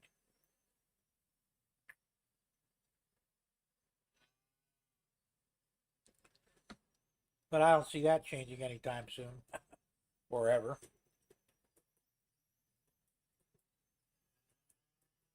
So look at China. You see them. Well, India's the same way, but the scooters. They have their place. I mean, I personally think you should be free to choose whatever you want. You want to drive a scooter, that's fine. You want to drive a limousine, that's fine. You know, you want to drive something in between, that's fine too. Drive whatever the hell you want. You want to go electric, do it. You want to go gas, do it. You want something that's smart powered, go ahead and do it. It doesn't matter, but it should be your choice. The government has no right or authority to tell me what I can drive, when I can drive, how I can drive, when I can eat, how I can eat, what I'll eat. That's not their damn business. That's my business. And trust me, they better hope it doesn't come to a head, because if it does, they're the ones who are going to suffer. Yeah. There's also another documentary out there. What the hell is it called? No farmers, no food. Will you eat the bugs? They seriously are trying. They're going to try and force us to eat insects. I ain't doing it. I don't give a shit. I ain't doing it. You know, if you try and force me, well, you may risk lead poisoning. That's all I'm going to say on it. You know, and I think I'm not alone on that one, because it's unnatural. You know, it's not going to help the planet any. It ain't going to help nobody except the assholes that are going to make a killing breeding them and turning them into food and selling it. That's the only people it's going to help. It ain't going to help anybody else. Unbelievable. Already says, glass is used in the bitumen for the roads, along with plastics and burnt garbage waste. Once the coal power stations go, there won't be any fly ash for the cement. That could be a problem. And like I said, I don't have a problem with coal either. You know, we've found ways to clean up the emissions from coal plants, gasoline, diesel, natural, all that. We actually have one of the cleanest environments on the planet. Now you go to China or India, it's the exact opposite. China's so bad that people have to wear masks, face diapers, just to stay alive, because the air is so toxic. And I'm sure India's not far behind, because they just don't care. Now China, I heard, they're actually building something like 22 more coal power plants. How come they can do it but we can't? You know, this is bullshit. Gerald said microplastic was in toothpaste a few years ago. Well, I have no teeth, so that's not an issue, but I'm not surprised, you know. I don't, where did it come from? What's the point of it? I mean, it sounds like something that was invented just to slowly kill you. You know, it doesn't seem like it would serve any good purpose for anything or anyone. That could be wrong. I don't know. Dave says it's a giant, big, freaking joke. Well, it's true, it is. Except it's not really funny. You know. Artie says oil is from old swine. That would make more sense. And it obviously replenishes itself somehow. And you know, very few people are aware, but America has the biggest petroleum deposits on the entire world. We have more petroleum in the ground than the Arabs do. Problem is, we're not allowed to drill for it. Because, you know, stupid Democrats and other assorted idiots. Exactly, Dave. Oil keeps remaking itself.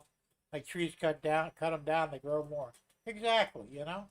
It's all designed for our use. I mean, it sounds kind of weird in a way, but, and it doesn't matter whether you're religious and believe in God or not, even though I do. But I think God had set us up. He wanted us to use oil. If he didn't want us to use oil, he would have never led us to the discovery of it and showed us how to refine it into gasoline and other petroleum products. You know. remember when Ford and the other guy, inventor, Edison, when both Edison and Ford, they were working jointly on an electric car back in the day. And of course it didn't pan out because they didn't have the battery technology that we supposedly have today. They had basically lead acid batteries. And they just couldn't recharge them, really. I mean, it was a neat idea, but it didn't fly. And that's why they ultimately stuck with gasoline. So this is nothing new. It's been tried before. It didn't work. Yeah, the technology's a little better now, maybe. But once again, it's still not that great. You know, I was talking to somebody the other day, and I said, you know, every gas car is designed to run approximately, give or take, 400-mile range on a gas tank. So, you know, when I had my Cadillac Fleetwood, I had a 30-gallon tank in it. It would go about 400 miles, you know. Now, my wife's Mustang, for example, I think it's got a 16-gallon tank in it. It'll go 400 miles because there will be 6 in it, you know. My Grand Marquis has a 20-gallon tank. Same deal. Give or take 400 miles for a tank.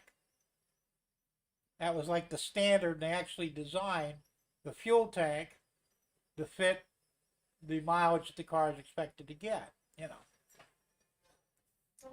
Well, you don't see big cars with 30-gallon tanks anymore because the cars get so much better. We don't get 12 miles of the gallon anymore, you know. Like my Marquis gets, I think, 27, 28 on the highway if I don't stand on it too much. City's not that great. I think it's like 17 or 18 in the city. If I had a 30-gallon tank, I'd be able to go like 600 or 700 miles on a tank. But they didn't do that because that was the standard. 400 miles for a tank.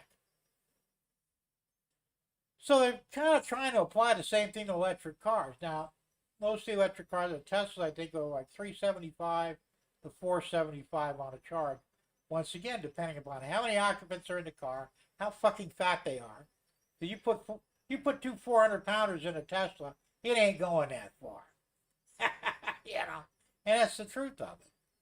You know, but the average size, like 160, 180-pound person, 2 of them, you'd get better mileage out of the charge. But still, don't you think that that car was engineered to literally get that kind of mileage so it would kind of stay within the line of a gas car? Now, Toyota's screwing around. I think they came up with a car that could, I think I heard 675 miles on a charge.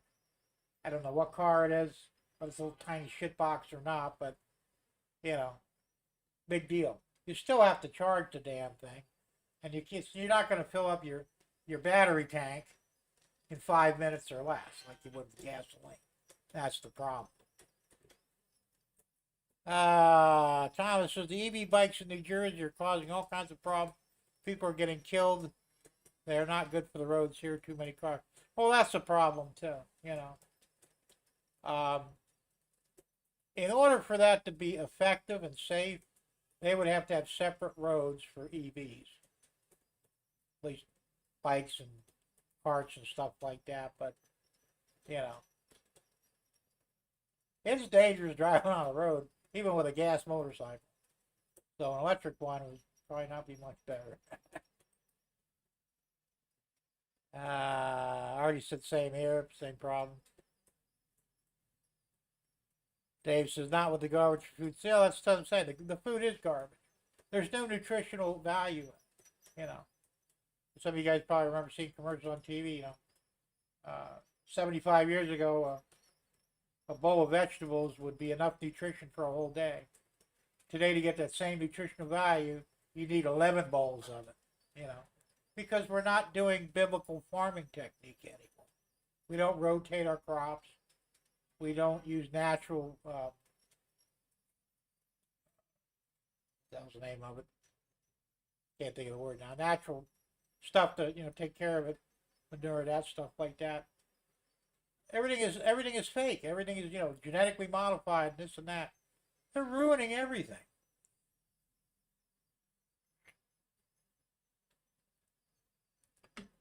And unfortunately, we the people are too stupid to do anything about it.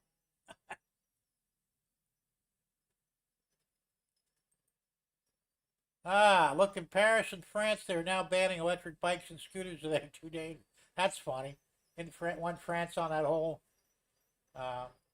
Paris Climate Accords. Guess that backfired on them, isn't it? Of course, the whole EU is screwed up with this whole green crap anyway. What's this about the comet smash? Oh yeah, there's a comet. It's called Comet Bennu, or Benno, or Ben-E, depending upon who you ask. I looked up, it was Bennu. It is the size of the Empire State Building, for you Americans would know. And it's going to slam right into the Earth. They don't actually know where, but they know it'll be 152 years from now on September 24th. So, like I said, if you're planning on vacationing that day or whatever, probably change plans. Of course, the stupidity of that is, these are the same people that can't predict the weather the next day, all right? But they can tell us what's going to happen 152 years later. Sure they can. And 152 years from now, assuming we're all still, well, we won't be, but assuming there's still people on the planet, you know, we haven't blown ourselves up or something by then, they'll probably have the technology to either move the meteor, or asteroid, whatever you want to call it, or simply destroy it. You know? And they know it doesn't hit the moon instead. I mean, there's so many variables. If it hit the moon, what would happen? That's what I'm saying. Okay, the Empire State Building is what? It's 1,200 feet tall. 1,260, I believe. Now, that's pretty tall, but all right, so let's say there's a rock as wide and as tall as the Empire State Building. It's coming in the Earth at 27,000 miles an hour, according to them. Now, you know what happens when something enters the Earth, right? It burns up. So it's not going to be quite as big as they say it is by the time it actually hits something. A lot of it's going to burn up in the atmosphere, I would assume. So it might be much smaller by then. If it lands, say, in the Pacific or Atlantic Ocean, you'll probably have some sort of a tidal wave. I don't think it'll be that destructive depending where it hits. All right?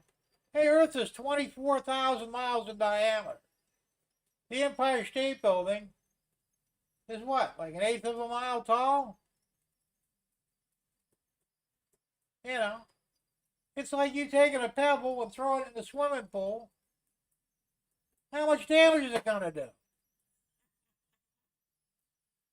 And that's what I'm saying. But they're trying to, I don't know what the hell the plan is with this.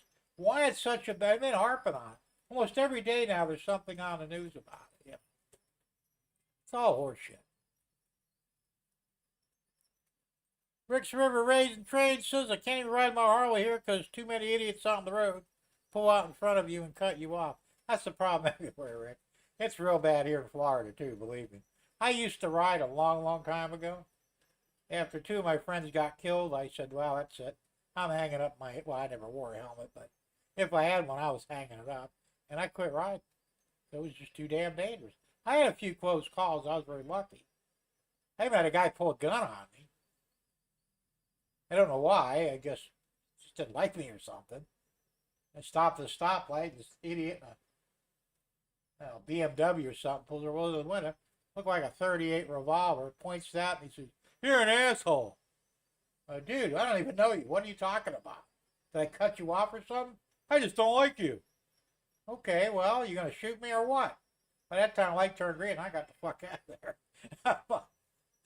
You know, there are a lot of weirdos out there, you know. And a lot of them do aim for you, you know. I had a friend, he got hit. He was going on, mind his own business. Guy had a Cadillac pulled up behind him and rammed him. Just for shits and giggles. Whereas my friend landed on the hood of the Cadillac and did get hurt. It fucked up the bike pretty good, but what the hell is wrong with these people, you know? And you're not allowed to shoot them. You should be allowed to. Check it out, Train. It's out there. Trust me. Like I said, do a Google search for Bennu. Bennu. You'll find it. It's a load of shit anyway. I wouldn't worry about it. You know. It's right up there with all the fake UFOs that are all over the world right now. And it's all fake. You know, they're setting us up. I don't generally talk about it here. I guess I could because I don't think I'll get in trouble for it. But there's a military operation called Operation Bluebeam. You can Google that too. It's based on laser holography that will allow the military or whoever's in control of it to project images, animated images in the sky, like UFOs. And the plan is, from what I understand, they're going to stage a fake alien invasion to bring about a one world government.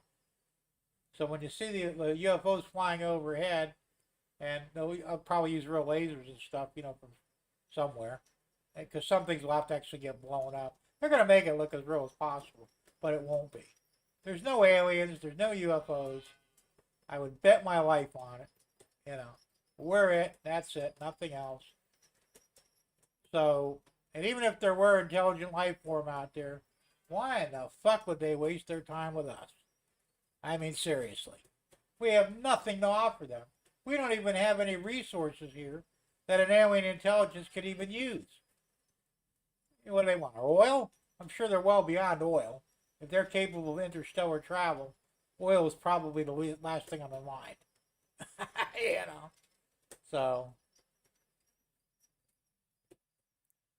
Dave says, keep us all sick and unhealthy, more cash for them. We will sell you a drug. Yeah, tell me about it. I went off on my doctor a couple of years ago. I was taking testosterone, you know. And a lot of people, when you inject testosterone, your body will convert it to what the women get. What the hell is it called? I can't think of it now, but the women's form of it. Estrogen. It'll convert to estrogen and give you man boobs or bitch tits, whatever you want to call them. Well, I got some. So I asked the doctor. I was actually they were tender even, you know. So I was reading up. I said, you know, see your doctor, you know, because it's probably from the testosterone shots. So I said, look, I said, you know, I think I need to stop taking this testosterone. I'm getting bitch tits here, you know, or man boobs, whatever you want to call them. And they're real tender, you know, it hurts. He said, well, we got a pill for that. I said, you take your pill and put it someplace where you probably doesn't need to go, but that's where you can put it anyway. I'm done with this shit, you know. You give me something that causes another problem, oh, but don't worry, we got a pill for that too. And whatever problem's that going to cause, you have a pill for that as well? He didn't know what the hell to say, but it's true, you know. Hey, Derek, how's it going? It's not really a rant, you know, it's just kind of an observation. I didn't prepare a rant for today, you know. I guess it could be considered one. All right, he says, Mike, the new hybrid, I think that's hybrid cars. It gives me an extra 250 miles, which is handy here more. So when I go to the Outback, that's true. Now, I have no issue with the hybrids.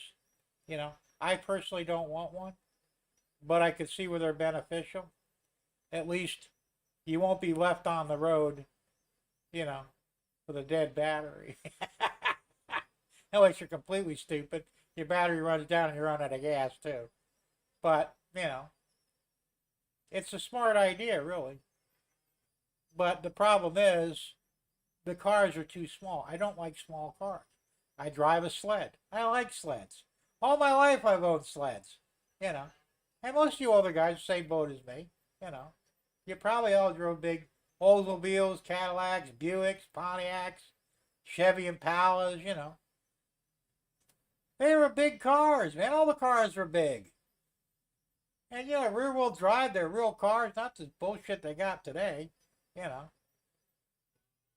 And so I want to keep, I want to stay with that, you know. And I just refuse to drive a little shitbox. That's all there is to it. Yeah. Plus, I don't want to get killed in the damn thing. Every now and then I'll see somebody driving a smart car, remember those things? It's like a third of a car. I'm thinking, you know, the good thing about that is when you die, at least they can bury you in it. You got a built-in coffin there. They should just name it the coffin. You know, because that's where you're going after you get in a wreck. They ain't going to bother to extract you from it because you'll be encased in it for eternity. Yeah. Unbelievable. Derek says they want us to eat cricket parts. I'm not a lizard. Yeah, crickets, ants, and mealworms. I'm not eating any of that shit, okay? I'm a meat eater. You give me a good steak, venison, anything like that, I will eat meat. I don't eat bugs. I'm not going to eat bugs. And you can shove them bugs somewhere else. You know what I'm talking about. And the thing is, they want us to do this shit, but they ain't going to be doing it. You think Bill Gates is going to be chowing down on his chocolate-covered ants while we're eating ours? Oh, no. He'll be eating some Kobe beef, man. You know, from his own private stock. So, fuck them, you know? It's bullshit. Ben's Model Railroad. Hey, Ben, how you doing? Good to see you here.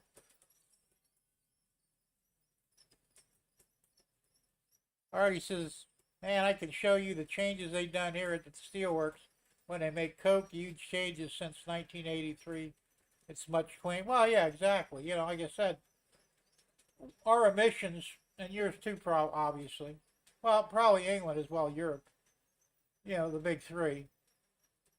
We do a better job at cleaning our environment up. You know, we used to have bad pollution in the United States, what, 50, 60, 70 years ago. We've since cleaned it up. Our emissions are way superior to anybody else's, really, you know, most part. Especially China and India, they don't care. They got 1 billion, well, India's got 2 billion people, China's got over 1 billion. They don't even give a shit if half their countrymen die, you know. They're probably hopeful. It's crazy, it really is. Jump full air. Your food in the U.S. sucks, I gained 100. Exactly, our food does suck. It's garbage. You know, most countries won't export food from us. First, because of GMO, and second, because it's not really good food, or real food. Who knows?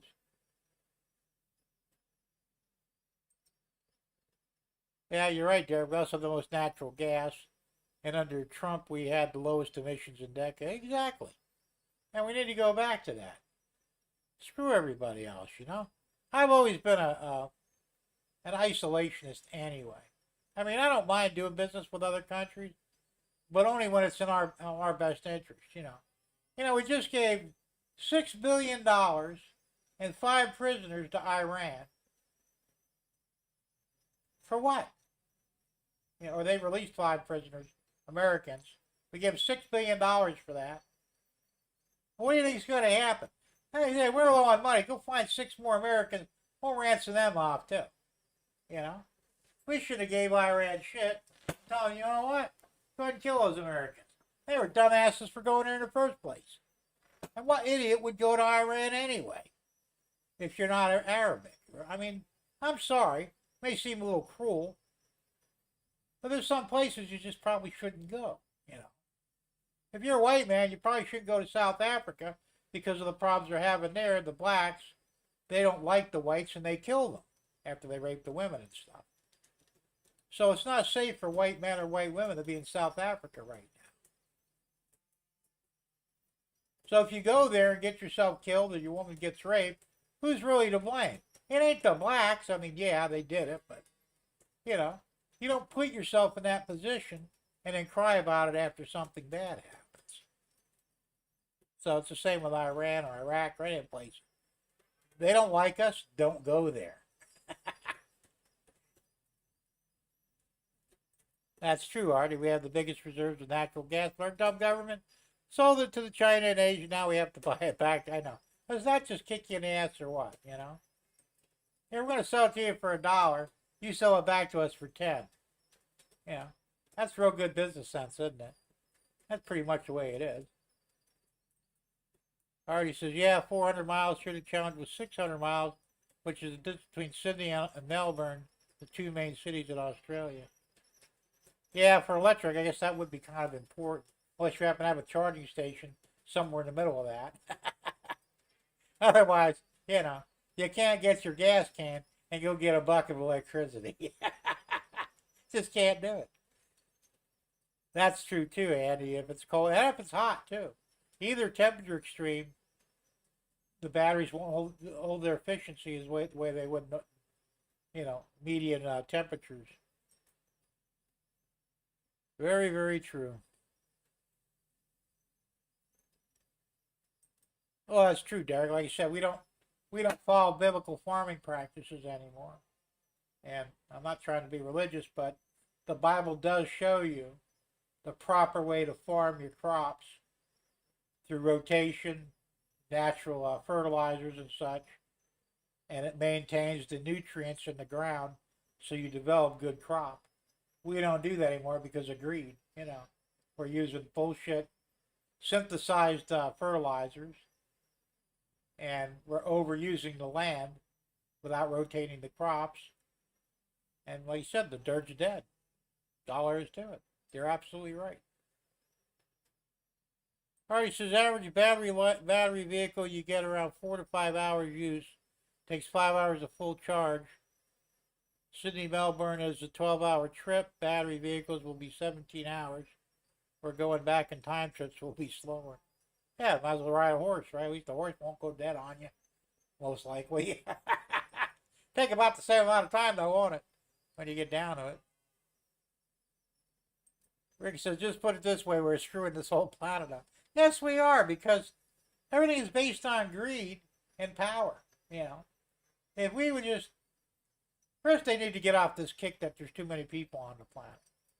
I read somewhere that if they took all 8 billion people and gave them 100 square foot or 1,000 square foot of land each, the entire population of the earth would fit inside the state of Texas.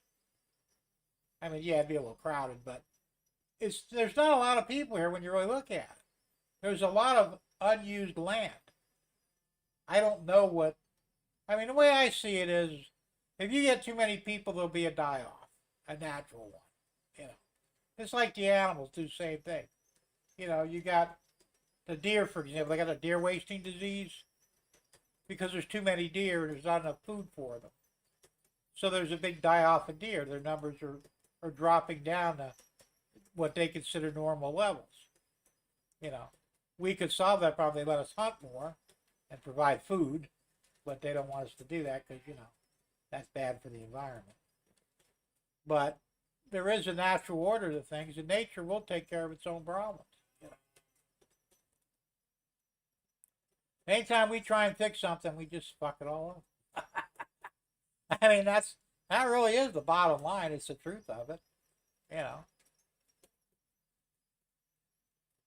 Let's see. What about the stupid doomsday clock in New York City? We're doomed in 6 years. Yeah, I guess that's the one we're talking about, the environment. That will be dead in 6 years. This is after Al Gore predicted 5 years, 20 years ago. 5 years, 15 years ago. 5 years, 10 years ago. And we're still here. Look, if and when it happens, you're not going to be able to do anything about it anyway. We're just going to fucking die. Why worry about it? It's not that big of a deal. I'm not a complete idiot.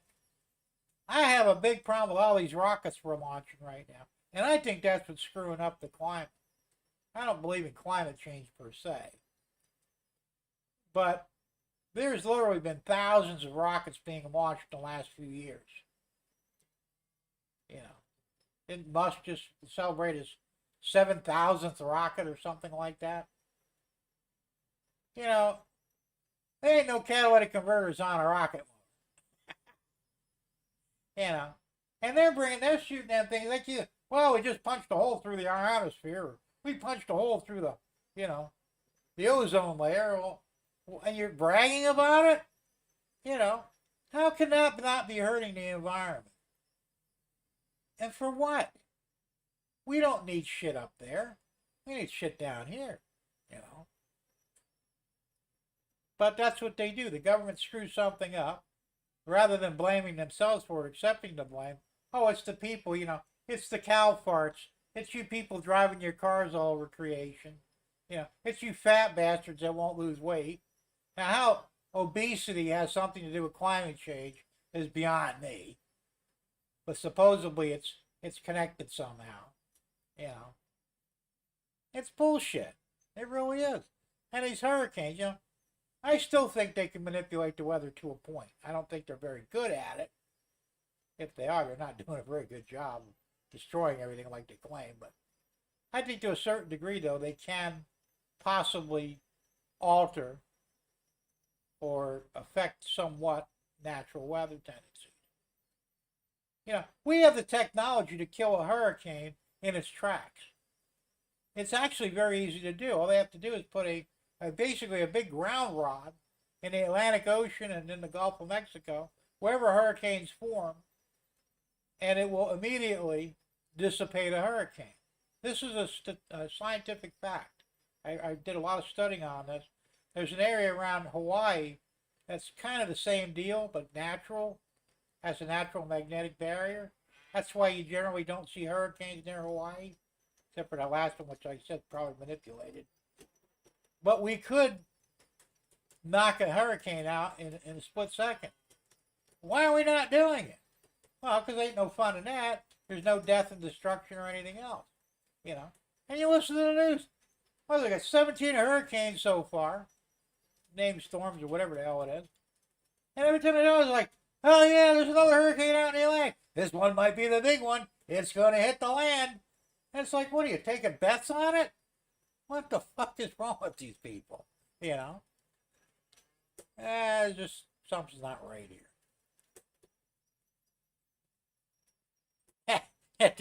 You better move that vacation up a week and then the vacation totally hammered. Yeah, there you go. I wouldn't worry about it. Jerry says originally they said it was really, did they? I wouldn't be surprised. Well, they changed their mind on everything, you know. Like that F-35 that went missing. I think I talked about that last week, but I know I did a wise guy video on it. Well, first it was an $80 million airplane. Now it's $100 million. You know. And the story changed. Well, the pilot says, well, I turned the transponder off before I ejected. Oh, now the latest was it ejected me. I had enough say in it. All right? Now, if that's true, and I'm not saying it isn't, but if that's true, why in the hell would you put that feature in an aircraft? Because you know, ultimately, it's going to screw up at some point. You're flying along, minding your own business. Next thing you know, boom, you're out the door. Or out the window, as it were, you know. We don't know what the truth is anymore. They lie about everything. I know it's extremely dangerous to eject at 1,000 feet. Now, that was the original estimate of the plane's height when the pilot ejected. That's the first story. Now they're saying it was 3,000 feet because probably somebody questioned it. 1,000 feet is very, very dangerous to eject from an airplane. You know, you're supposed to be a lot higher to give your chute time to deploy and actually slow you from slamming into the ground. Because remember, you're still in your seat, a big heavy-ass aluminum seat. There's a lot of weight there, plus your weight and everything else. I mean, you know, I know they're rocket-powered and they launch a little higher to clear the plane. But still, 1,000 feet is really cutting it pretty damn close. Somebody must have said something. So the latest thing is he was 3,000 feet altitude when he was ejected. You know what the hell the truth is anymore, you know? All right, so it's time for us to make all our own rockets. And do what with them? I'd like to launch one to see if the earth really is flat. I'm not kidding. I really do. I think there's some things going on here. I don't know. I don't know what the truth is. But yeah, if they lie about everything else, why would they lie about the shape of the earth? You know, I'm just saying it could go either way. Tom Grass said the Germans are close to having a device to be able to destroy the comet. That's what I heard the other day. Well, I wouldn't doubt it, but then again, if it's an explosive, that could be bad because they could take over the world with that. I don't know. You know, I guess I don't know what the truth is anymore. I really don't. You know, I got my own beliefs and theories on things which many people would not agree with, and that's fine. But I'm at the point now where I have a very tough time believing anything that comes out of the government's mouth. You know. Artie says, we have issues like that here too, Rick's River Raisin Train. I haven't rode a motorbike now for almost 14 years since my near miss. Now it's getting worse. Well, it's dangerous to ride motorcycles anyway, or scooters, or any two-wheeled vehicle, really.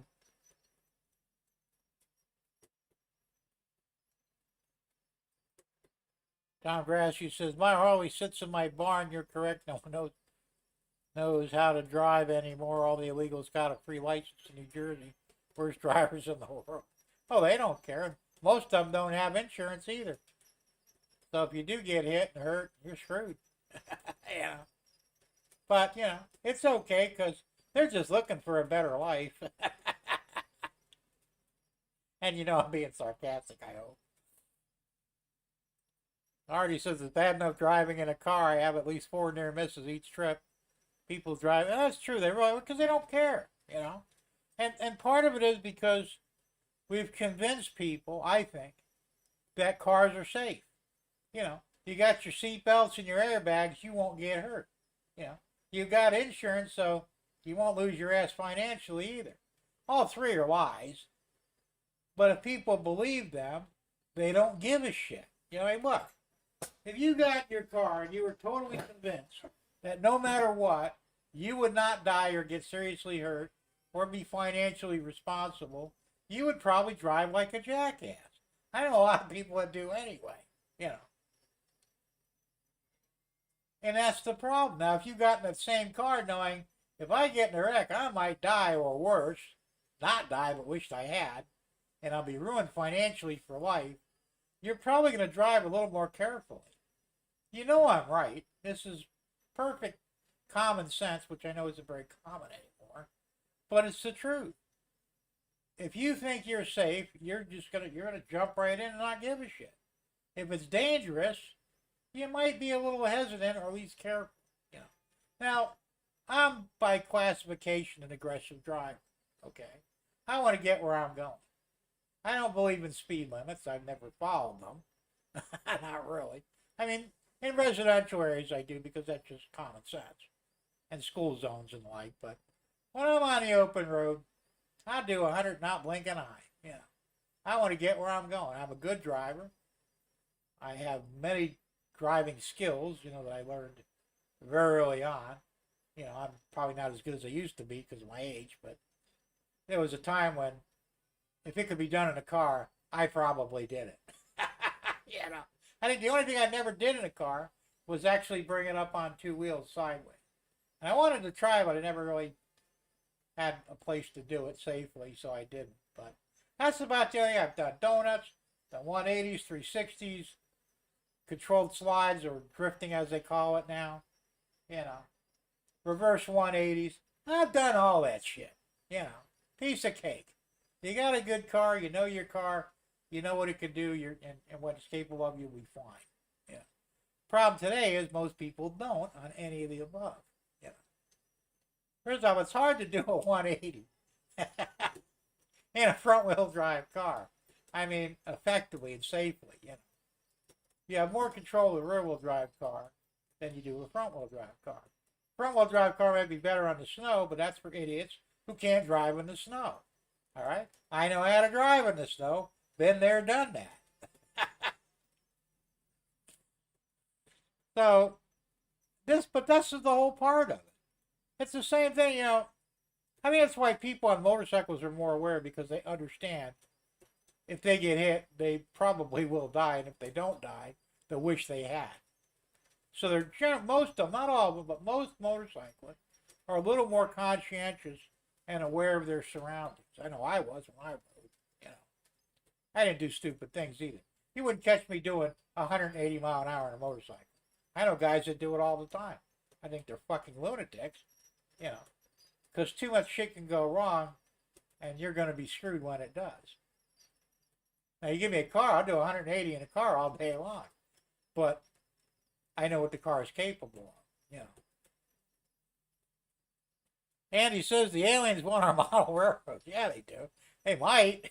Maybe they don't have model railroads where they come from.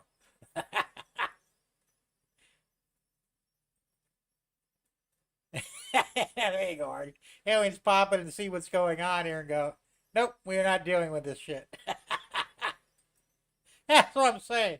Realistically, why would they even waste our time with? We're not capable of interstellar travel, so we're no threat to anybody in the universe if you can even go out there, which, once again, I'm not going to get into, but, let's assume you can. We're not going to Mars. I guarantee you, none of us will be alive to see a man land on Mars. I don't think we've seen a man land on the moon yet, and I don't think we'll see that either. And they're already saying that Indian spacecraft that landed on the moon is faked. It looks fake. It probably is. Yeah. The Chinese are supposedly on the dark side of the moon. Well, isn't that convenient? No way to prove it one way or the other. I think they're full of shit too, And what's the point? All you're doing is throwing away money. And India spent $1 billion to send a lander and a rover on the moon. To what end? It's just ridiculous. Artie says, now that I believe, Andy, strange things were going on with my layout when I came out of the hospital this last time. I don't think that was UFO. I think that was just gremlins. We know they're real. We've all had experience with that.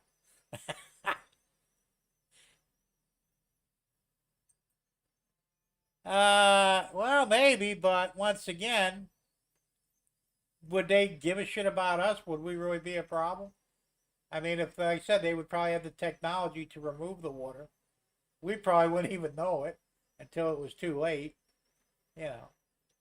It just, there's no good reason for an advanced race to attack and slaughter us. No matter what we got here, even if we did have, say, salt water, for example. And don't you think that an advanced species would be able to simulate or replicate salt in the water? There's lots of ways to get water. Just because we don't know all of them don't mean it can't be done. A lot of people don't know you could be out in the desert with a piece of plastic and you could extract water from that plastic. You won't get much, it'll take a long time, but it will actually catch the moisture in the air and turn it into drinkable water. Not many people know that.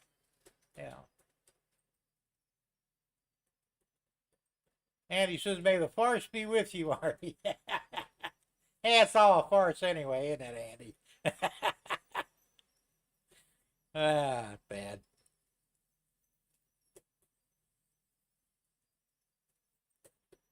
Artie says, I ain't even making these passenger car kits. What kind of strange things are happening there, Artie? You're going to have to be more specific. Yeah, well, there are some people that said we could be food too, but once again, why?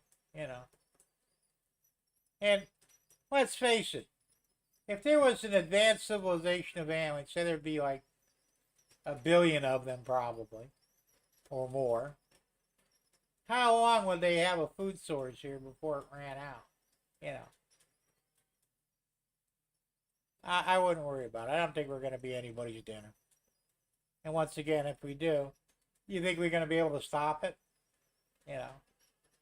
Even our most advanced bombs would be like pea shooters, presumably.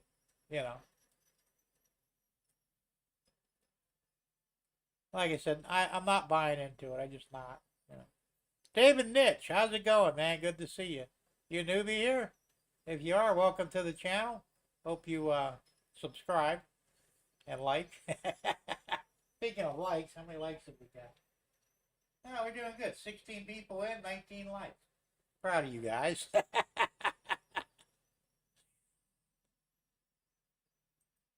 He says we have Australian supercar races this weekend, which is a 1 kilometer endurance race. Or 1K, whatever that means. 1,000.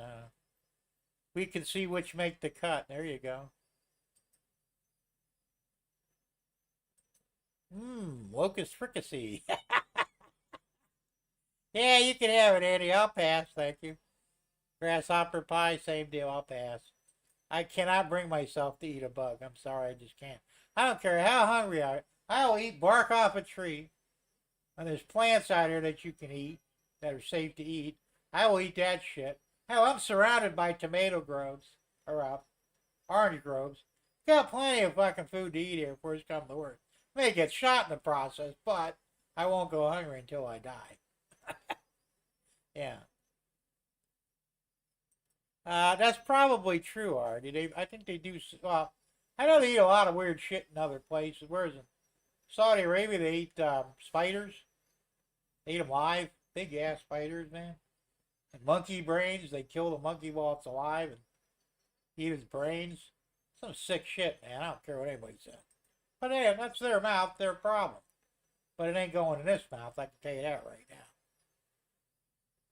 Andy says it's supposed to have a nutty flavor. I'll take their word for it. I ain't going to find out.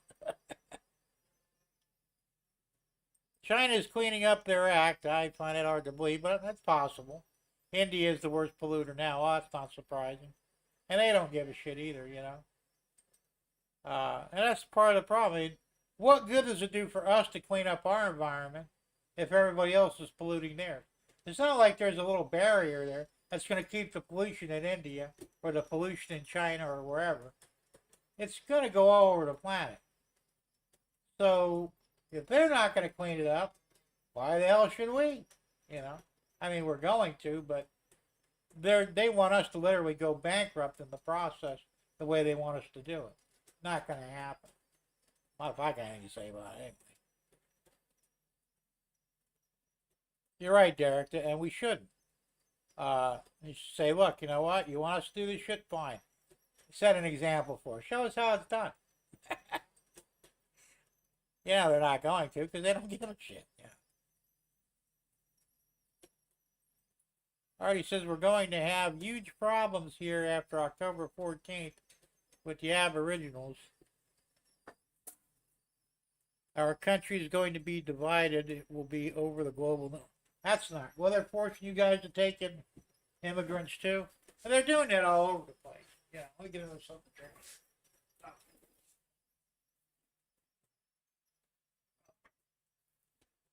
And that's part of the problem. That's what they're doing here. We just brought in 500,000 Venezuelans.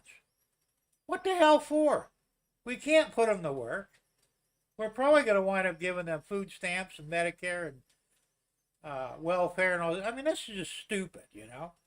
And nobody wants them here. And it's not like nobody, I don't dislike them.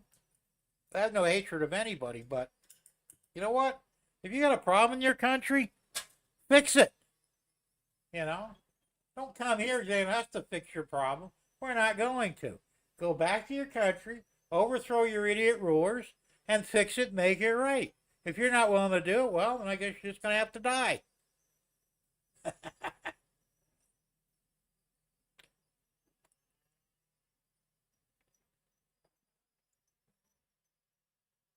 That's funny, Artie. You know something, Derek? The Europeans pushing clean environment, but they too are still dumping trash on roadside. Of course they are. Because the whole thing is a big crock of shit.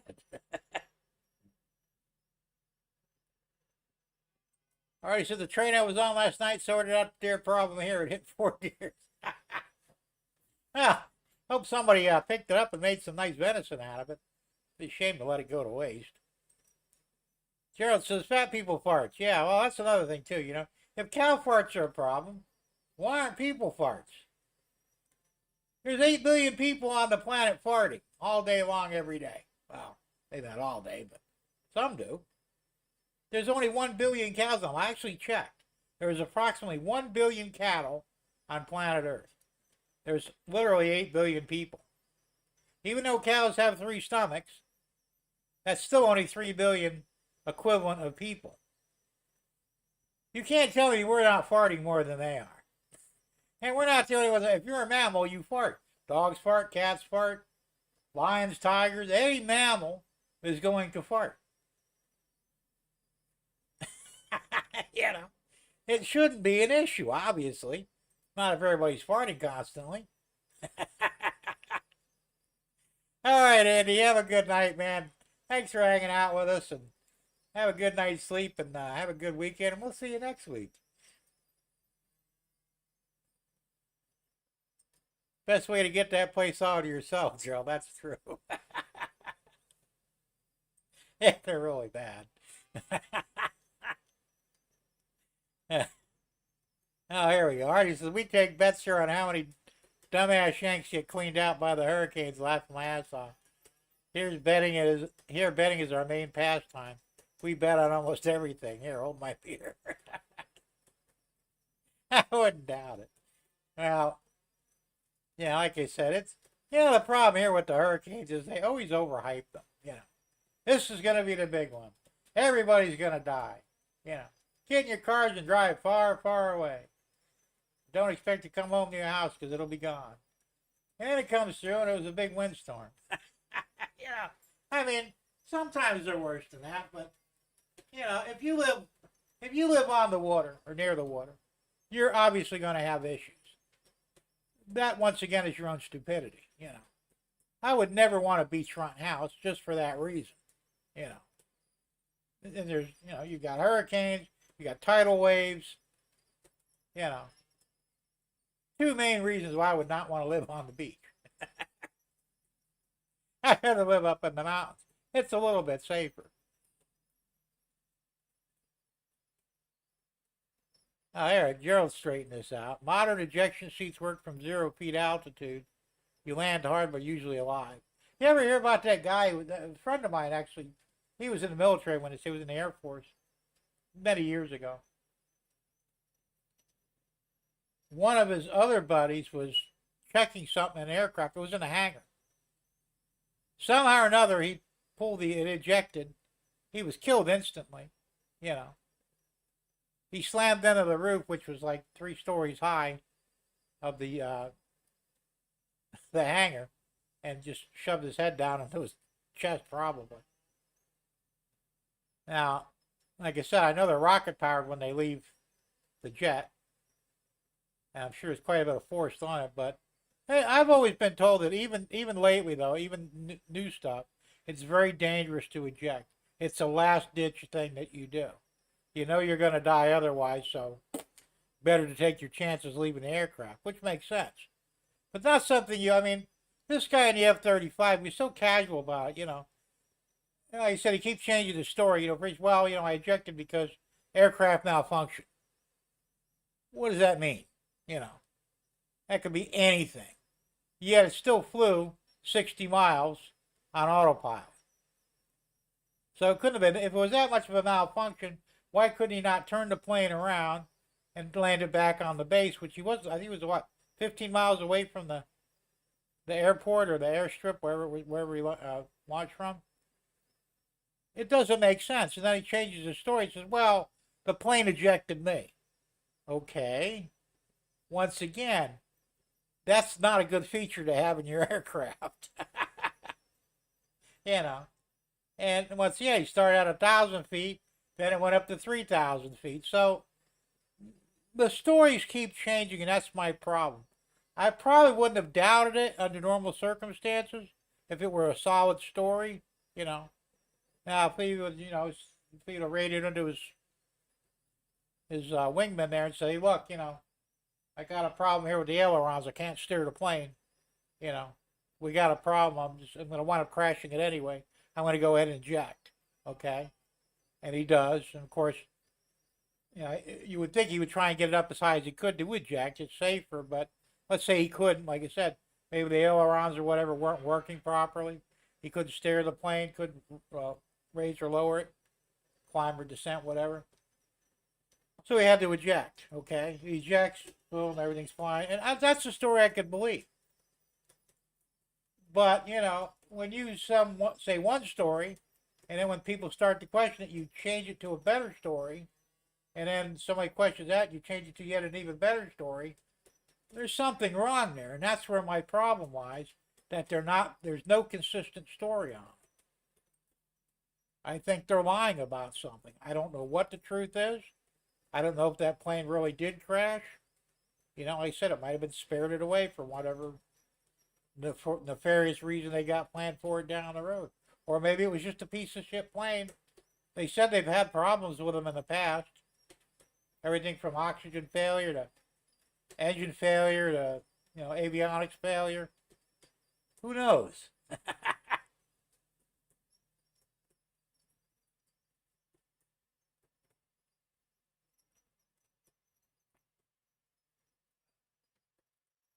Artie says at the end of the day, when time's up, it's time. Nothing lasts forever. That's probably true. Thomas Moore, how you doing, Thomas? Good to see you. Thomas says, I've seen idiots try to outrun them. I did it a couple of times and was successful at it. But I was also very lucky. And I just happened to know the roads better than probably most of the cops did. I ran a state trooper in Indiana with my mom's when I had six-wheeled. But my brother-in-law was in the car with me, and he kind of directed me. We were on all the back roads behind Warsaw. And we did lose them, you know. That doesn't always happen. I got very lucky. But now that they got, you know, like I was watching, it was a YouTube video the other day, a 2-hour run. This guy, I don't know who he was, but he was a hell of a driver. He had to be a professional driver. He had a Honda Civic or a Honda something or another. They tried to stop him for running a sign or something. He took off. He led him on a chase. He wound up screwing up the car. And then he stole a van. Got away from the cops again. And then he screwed that up. And then he stole a pickup truck. And they finally got him in that. But he outran the cops for literally 2 hours. I mean, this guy could drive. But the whole time there was a chopper, the news chopper and the police chopper were watching his every move from the air. You know, even if you can outrun the cars, you can't outrun the helicopter, you know, and that's where the problem lies. So I guess you really have to think about what you're going to do before you, yeah. They even shot at him. I mean, he wrecked a pickup truck. He got stuck at a gas station, and he wouldn't come out of the truck, so they just opened up on him. And 2 shotgun blasts through the side window, and a bunch of bullet holes in the doors and the windshield and everything. And the son of a bitch didn't even get shot. So they wound up going in there and pulling him out and arresting him, you know. Unbelievable. Tom Grass says, when I drive, I keep a safe distance between my car and the car in front of me. By many assholes try and cut in front of me and then slam on their brakes. So I hate when people brake check me. Now, I don't always leave a lot of room between cars for that reason. You know, because I've had people try and jump in front of me. Like I said, I don't like getting brake checked. Generally, if you brake check me, I will get in front of you and do the exact same thing to you. Except I'm a little quicker.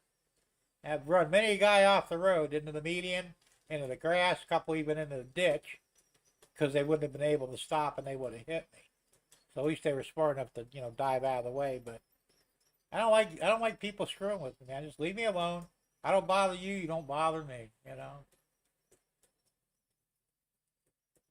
And if you want to do the speed limit, that's fine. I don't care. I will pass you at some point. That's another that pisses me off. You're doing 20 under. I'm behind you. I see an opening, so I go to pass you. And then you'll speed up. Like, really? Why didn't you do that before I got out from behind you? I mean, what the hell is wrong with these people, you know? I don't play stupid games like that. Do what you got to do. Don't bother me. I won't bother you. Very simple. Already says, look at what I've been going through now for over 3.5 years. Thanks to a dumbass blonde with an itch.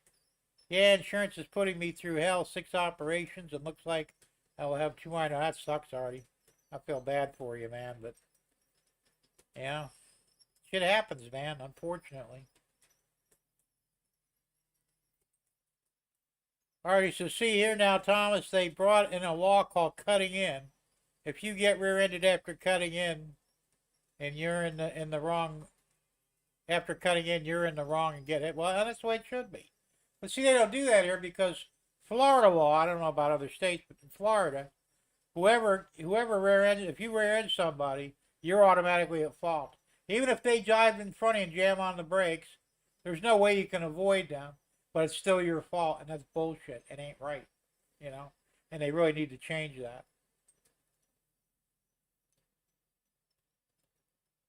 Tom says, fast I drove my Harley was 140, and that was on the Garden State Parkway late at night. No cars on the road. You're still crazy. I'd be afraid to do 140 on a motorcycle. I'm just, hey, you give me a car, I'll do 200 in a car. I've done 198 in a car, you know.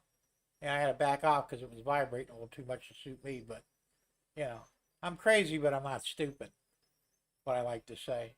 But I think the fastest I ever drove a motorcycle was about 65. That's as fast as I'll go on. I just don't have enough confidence in my riding ability to go any faster than that. I really don't. I think that's probably the problem. But I feel a lot safer with four wheels than I do with two.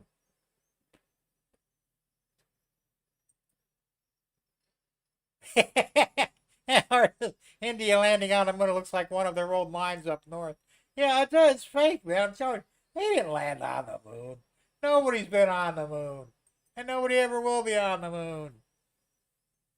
Thomas says illegal aliens. They're everywhere. We need to kill them all. No, not really, but we at least need to deport them, you know. And if they come back a second time, then we should be able to shoot them, you know. Thomas says I have a BNSF concrete railroad screw spike.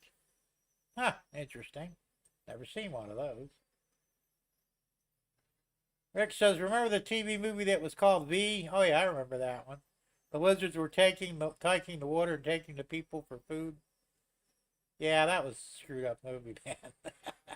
TV series. Actually, I saw the movie, and they had a series for a while too, and it was pretty good. But you know, but they had weaknesses that we could exploit, though. That was the whole thing, you know. And that's something we take for granted, that all the movies and TV shows where we're, you know,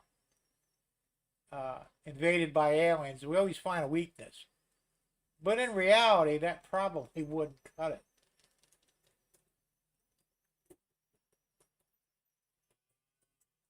Remember, War of the Worlds, what ultimately killed the invaders was a common cold.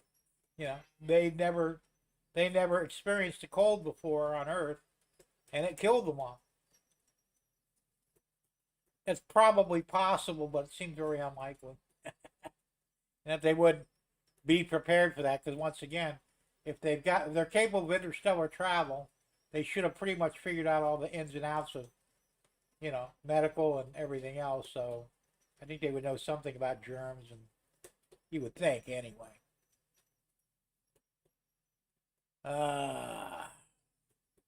Thomas says, I have a rare high carbon stainless steel BNSF railroad spike. I guess that's what the HC on the top means, huh?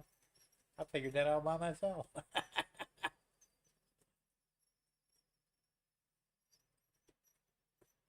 Already says the federal government wants to amend the Constitution to give Aboriginals more power. It's the lazy ones pushing it. Of course it is, you know. But yeah, I got a problem with that. I mean, the problem is it's the same thing here. We bring illegals here.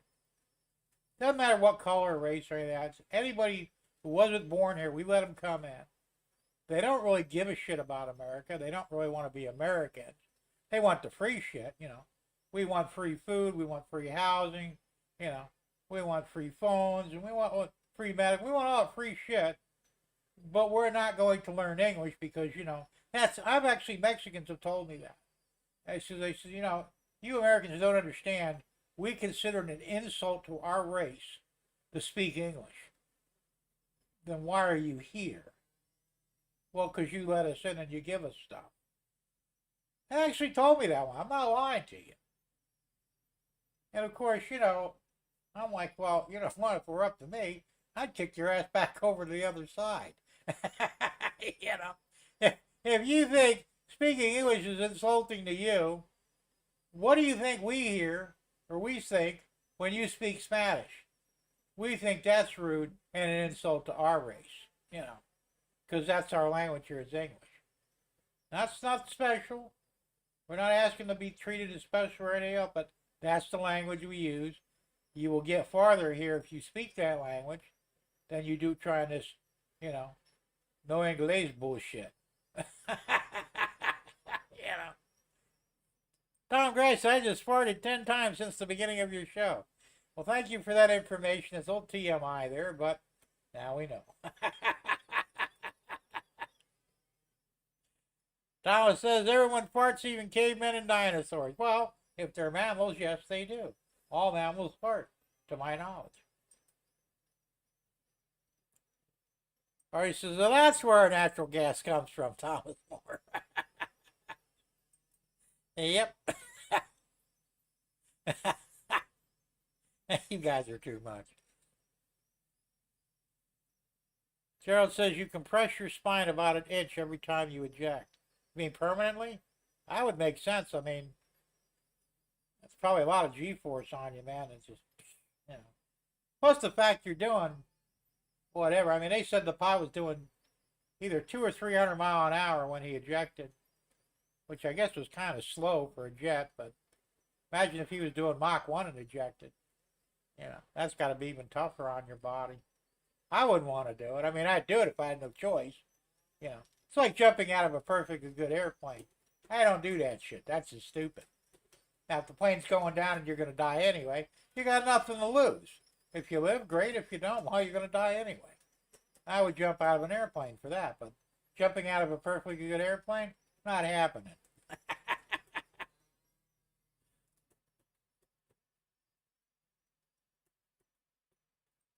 Artie says, I ejected one of my exes out of my rig once.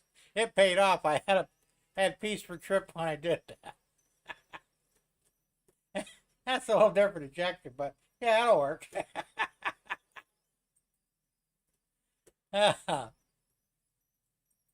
Gerald says, my first landlord here in Austin was a wild weasel pilot in Vietnam. He ejected 3 times. Well, at least he's alive to tell the tale, right? I say, I'm sure a lot of them do it. It's something you probably hope you never have to do, but, you know, they're all trained to do it, I guess.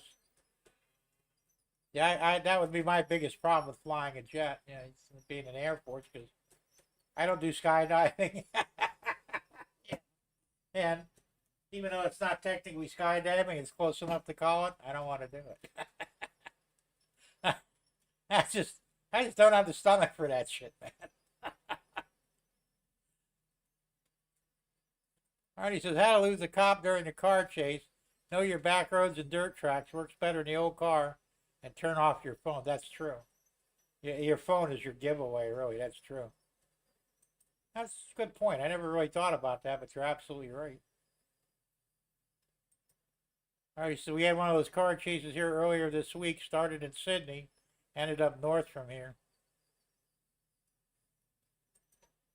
There's a link for the news report of it if anybody wants to check it out.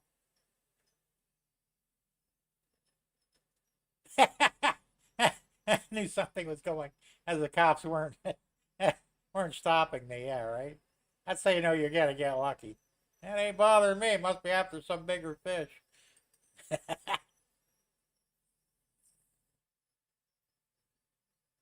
Some people speak gibberish. Yeah, well, most people do, actually. I know a few of them. Sometimes I understand it, though. That's the scary part. Curtis says, I sent you a video of my rail spikes. Who, me? I might have off to look later. Naked Rails. Hey, Naked, how's it going? Good to see you here. Hello, Talking Trains. Well, we haven't been talking too much about trains, but we talk about everything else. I'm up for train talk, though, if anybody's got anything to say. I had a slow week, so I don't really have much to report. I just, like I said, some 3D printing, and that was really about it. I got to quit screwing around and really get back to working here. I'm really lagging on progress. I haven't really done anything on my layout, realistically, in probably 4 or 5 months, which really is pretty pathetic. You know, it's not good. But did my thing stop again? I think it did.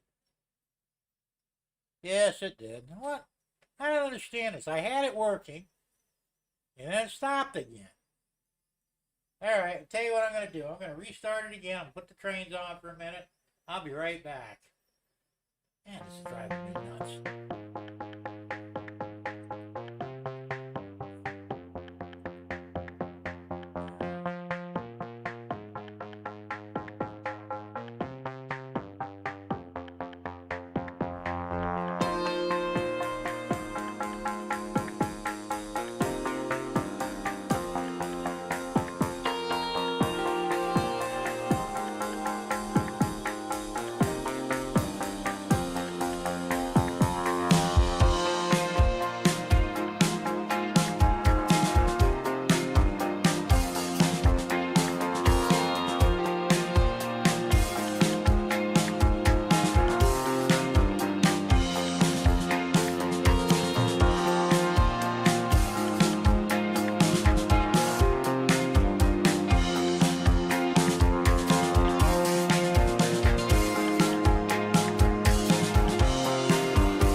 Okay, I'm back.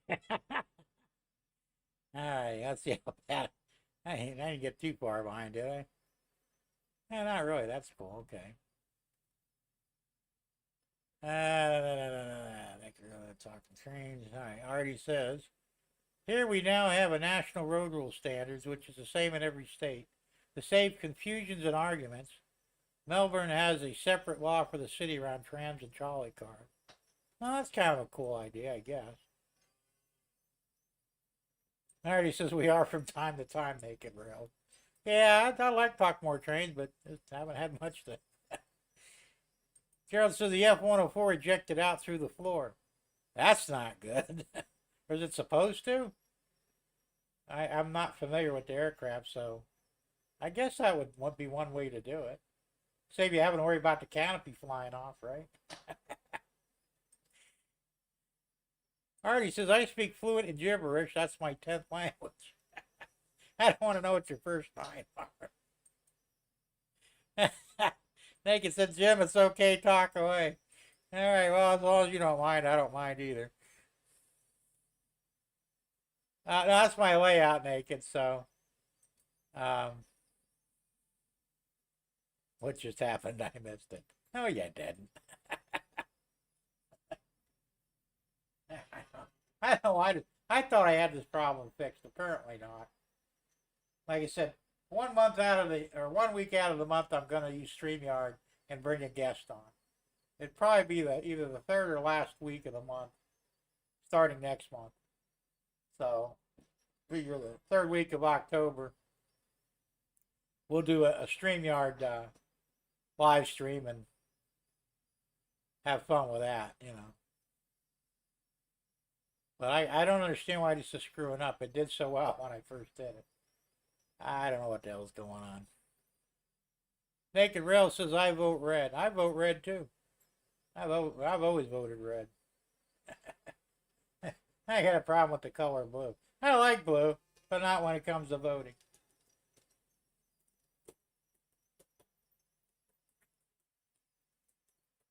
So, anyway, let's see. What actually do we have going on with trains? I was looking at train prices lately. They're going through the roof. Everything's so damn expensive. It's going to be a real problem. I mean, thank God I could print most of the shit I want. You know.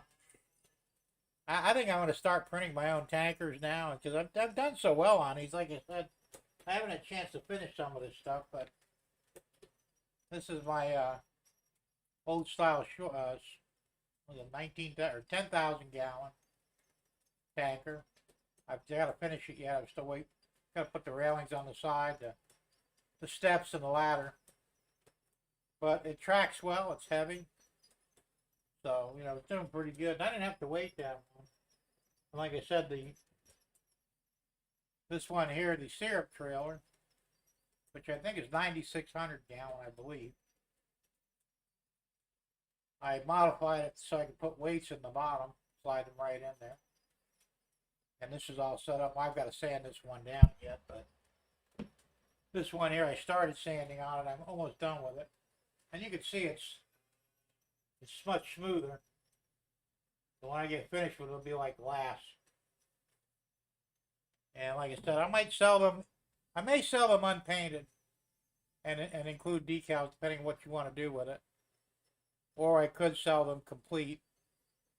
It's cheaper. Like I could sell this for probably $10 completed with no wheels or couplers on it.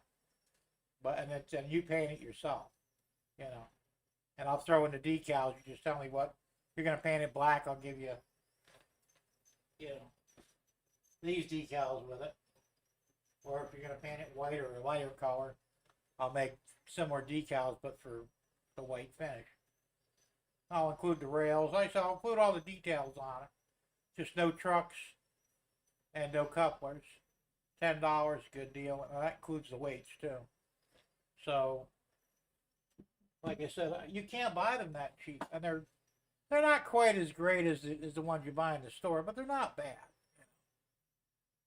So, you came to the right place, maybe. Like I said, I'm getting better at printing stuff.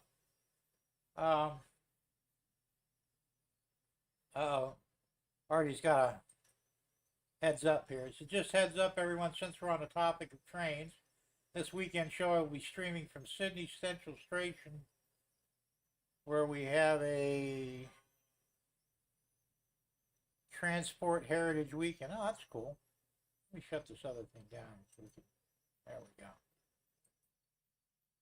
I'll have to watch. Is that going to be Saturday, Artie? I'll be sure to watch it, man. I haven't been doing very good with catching live streams lately. So I gotta get with these things, you know, and start watching the streams again. Tom says Jim Naked Rails is not blue. Ah, he's red, man. That's a good thing. We like red. Everybody likes red. Like normal people anyway.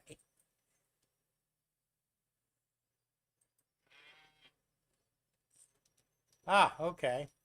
I was not aware of that. The seats in the old airplanes didn't have rocket power, so the F-104 went down to avoid the canopy and the tail fin.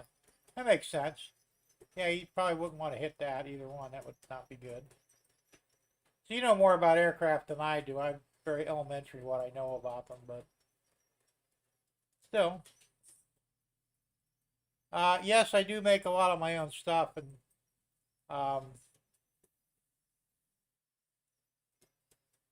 these well cars coming up over here, those are printed. I built myself, printed those. I sold some of those too. I also make the containers. And they actually came out pretty good. I mean, they track well. They look good. They're probably almost every bit as good as the ones you buy in the store, you know. And I have several other cars that I make too. I make gondolas, flat cars. I make some loads, like I've got this one over here. There's two of them. The one with the black stuff, those are truck chassis mounted on a flat car. And the log car behind it, that's mounted on a flat car. I printed all that stuff. So, I'm getting much better. You can't see them from here. I could switch cameras. Keep forgetting I still have that capability. Switch over to the overhead.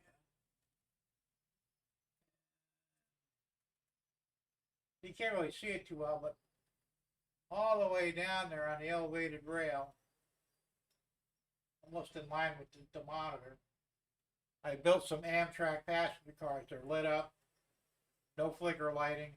That's all printed. And I believe those are 86 footers. I did a nice job on those too. So, and pretty much I'm getting to the point now where I'm pretty much trying to make everything I want, you know. Because I've spent a lot of money on stuff from the store, you know, some things you can't make, like locomotives, you know, but the rail cars, I could make box cars all day long, that's not a problem. Gondolas, flat cars, the tankers. So there's a lot of stuff I can do, and I'm looking at, if anybody has an idea, like I said, for exotic cars that maybe nobody made, you know, except in real life. And, well, we can make them a moderator, Tom. Would you like to be a moderator, Nathan? That's not an issue. I could do that very quickly. I believe.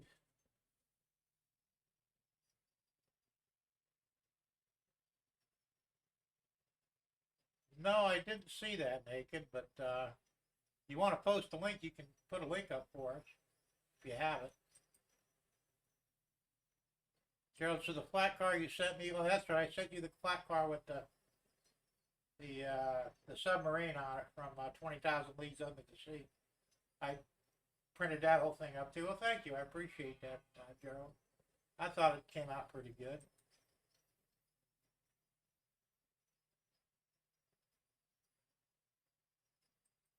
That's a good question, Artie. I don't know. They would be smarter to pipe it in. Probably be safer. I mean, I'm not against rail transport, but you know, with lately with some of the records they have to do trains derailing, you know, they need to do something different. And unfortunately, hydrogen is very volatile, so you know, probably better to run it through a pipe.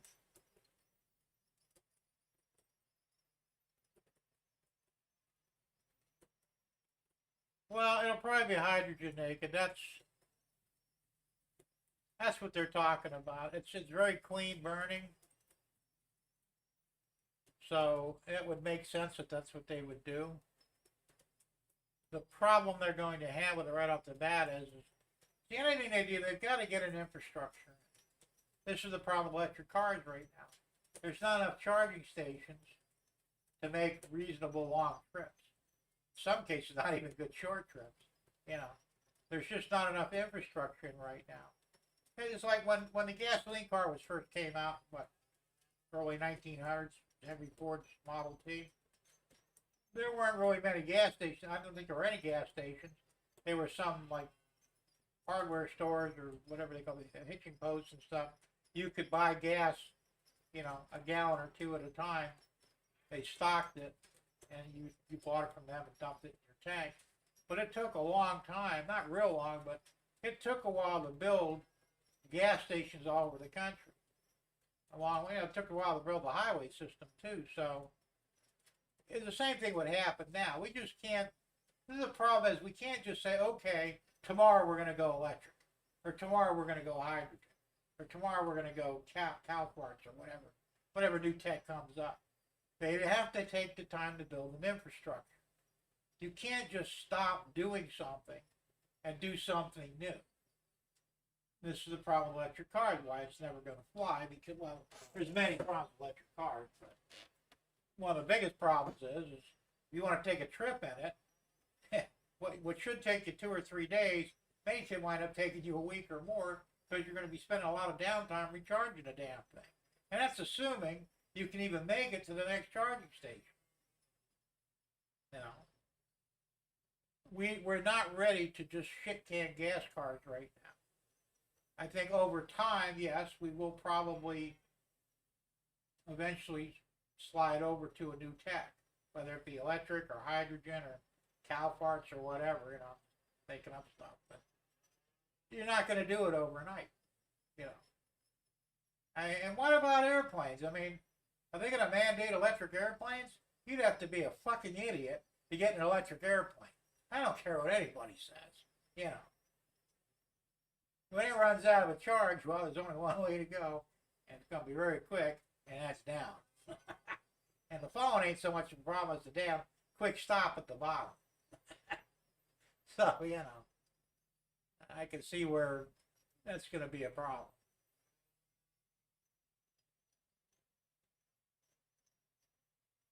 Yes, they do. And there's some places that have them because it is it's a good alternative, but not on a large basis right now. Like I said, how long would it take to put in a hydrogen fueling station infrastructure among the whole United States, the whole country? You can't do that in a couple of weeks or even a couple of months. It might even take a couple of years.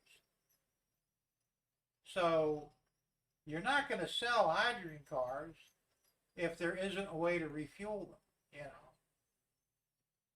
So, you know, if you say 10 years from now, whatever, let's say hydrogen has been built up in the country, you can get a hydrogen station or as common as a gas station. So you think, well, maybe I'll sell the old gas car and get a hydrogen car instead. You're more likely to do that because the infrastructure is there. But until that infrastructure goes in, you're spinning your wheels and you're taking a lot of chances. And all these idiots that are buying these electric cars, I personally think they're going to flop, okay? I could be wrong. But based on what we know about them so far, it's going to be a hard sell, and they're very expensive, that the average guy isn't going to be able to buy one. You know, giving you $7,500 credit for a $50,000 car isn't much of a you know, whatever the word is for that, I can't think of it. That's not going to help me. I still don't have $42,000 to put down on that car, you know. I mean, if the cars were $20,000, I would still be hard pressed to want to buy one. I have a car, it's paid off, I like it. I could buy a shitload of gas for $40,000. You know, probably enough gas for the rest of my life. Why would I want to go away from that? See what I'm saying? And the fact that electric cars, you will have to replace the batteries routinely. It's every 3, 5, whatever years. You still have to replace it. And then right now, there's still $20,000 to $25,000. Where do they think this money's coming from? I would not take a chance on an electric car right now. Now, 5 years from now, the infrastructure's there, there's charging stations all over the place, and they've improved battery tech and brought the price down. There's a possibility I might consider it. I mean, I personally would, because I don't trust anything that could be hijacked. I don't like computers in cars, okay? Not that type of computer, you know. Anybody with a little hacking knowledge could take full control over any of the Teslas. I got a problem with that. Be driving down the road, minding your own business, next thing you know, you're doing 150 miles an hour, aiming for a wall, you're screwed. You can't stop, you can't even dive out of the car because it locks you in. And everything on the car is electric. There's no mechanical features on it. Everything is fly-by-wire, so to speak. You know. So I don't think that it's really reasonable to do that. Naked has a good question. He says, can you run DC or on a DCC? Yes, you can, in some cases. I've run DC on mine. It's there's a different, on my controller I have to put in those 01 for the code, I think. And I can run DC, but it's not as good as a DCC controlled locomotive. But yes, and mine you can. I don't know about it. I use Digitrax. I'm not sure about NCC or MRC or any of the others, so you'd have to ask somebody that has more knowledge about those. But on the Digitrax, yes, you can.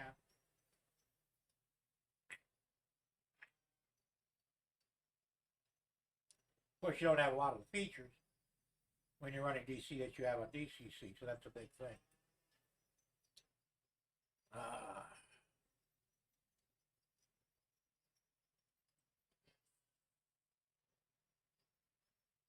No, I think you got that backwards already. Or I read it backwards. You can't run DCC on a DC, but you can run DC on DCC. Now we're all confused now, we know.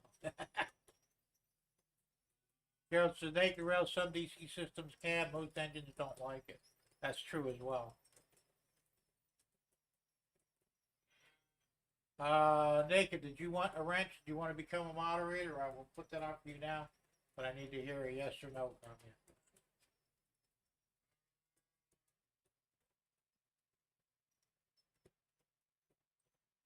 Alright, he says electric cars are the only big seller in the city for those who only stay in the city, but for the regional areas, they aren't selling as we don't get the mileage between towns and time factor as. Yeah, that's true.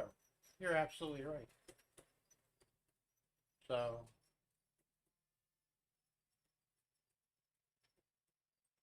never heard of Arduino. Oh, Arduino's fun. I'm dabbling in it. I'm not an expert on it. Tom's Trains and Things, if you look him up. He was in here earlier. I'm going to make you moderator. You click on the three dots next to the channel. You can go directly to that person's channel. I'm going to put that on there now.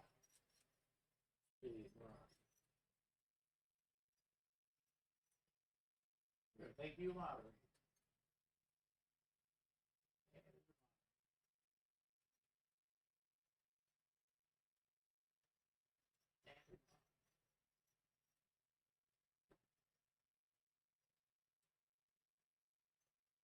Alright, next time you put something in, you'll see the blue wrench next to your name.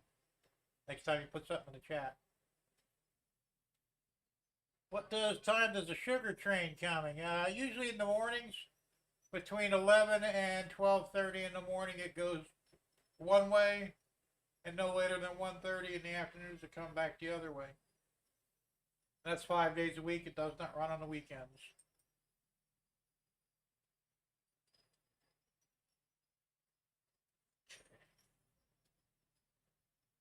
Did you get the wrench there naked? You should have. Alright, Artie, well thanks for hanging out, man, and we'll see you Saturday night. Hopefully I'll see you too.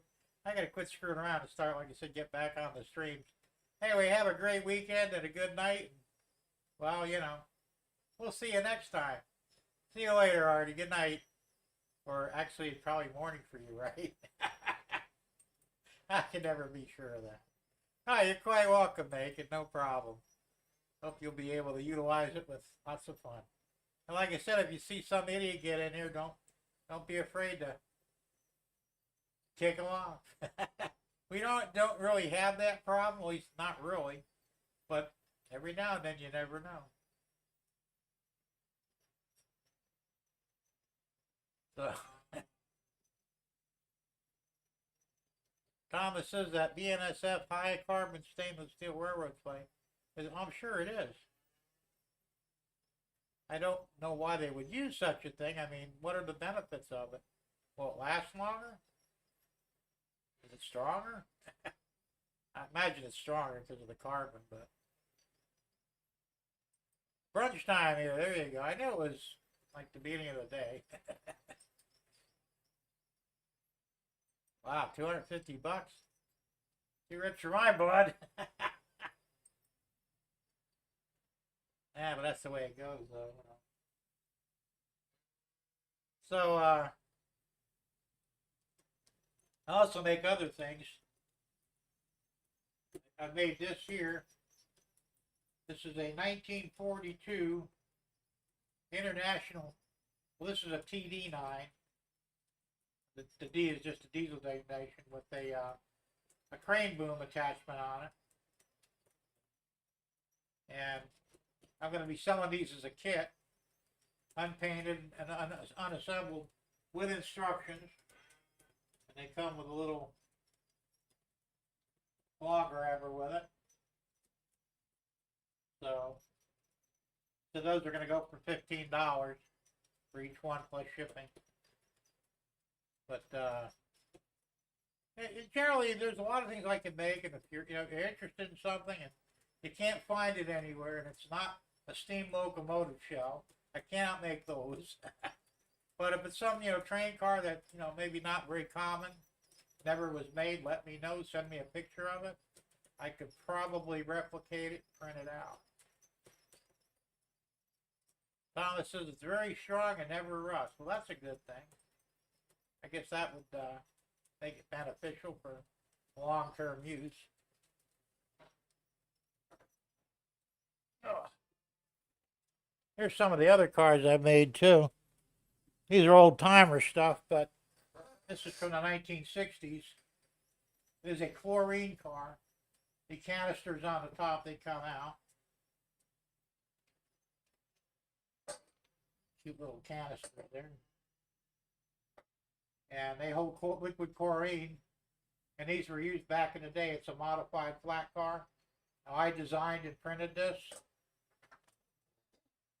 And this is another one from the 60s. Back then, they didn't know how to haul cement very well. This is not. This is just the powder cement in these containers. They modified a gondola for it, and they're in these tanks that have the simulated hooks on the top and stuff. And like I said, I make all this stuff. It is up for sale. Anybody who's looking for something like that. And I'm looking around for other exotic cars that may not have ever been put in production. You know, as far as models go. So we'll see.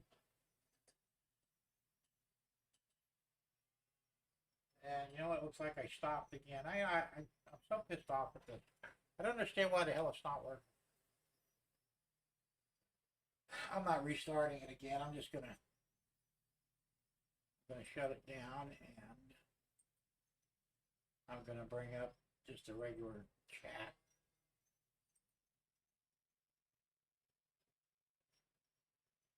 Maybe. Or maybe not. Alright, let me pop out the chat over here and I'll use this. Pop out the chat.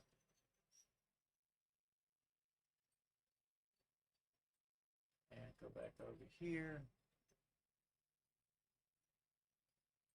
Bring the chat up here. Alright, there we go. Can't bring it up on the screen anymore, but that's fine. Derek says he subbed to Naked. I'm going to sub to you too, Naked.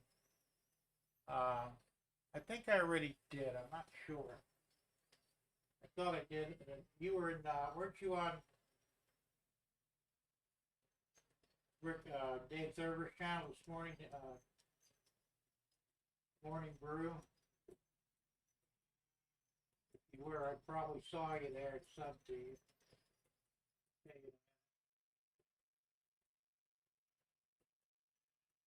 You need a new laptop. This thing's getting slow. Yeah, I'm already sub to you, Naked, so you're good to go on that. I try and sub to all new guys, whether they sub to me or not, so that's cool. Well, you will have content one day, you never know. Besides that, we try and take care of each other in this hobby. You know, we're all brothers, right?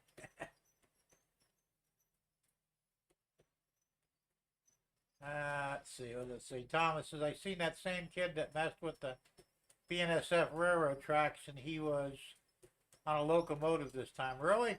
Oh, yeah, that's right. Didn't you send me the video of him? He was doing something with the turnout switches or something like that. I don't know.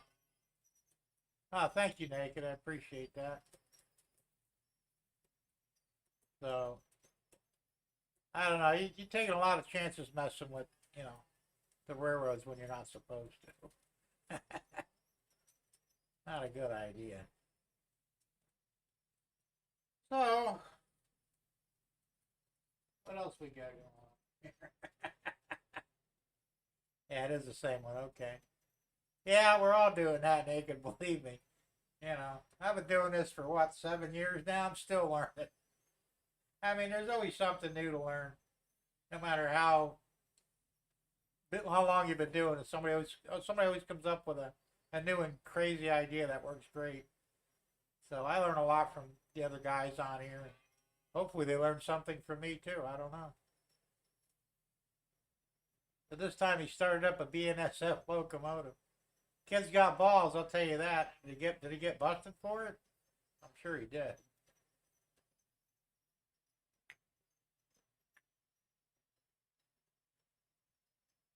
That's probably a felony too, you know. I don't know what a loco costs, but I imagine it's hundreds of thousands of dollars, so. And I'm sure they don't take too kindly. No one was around.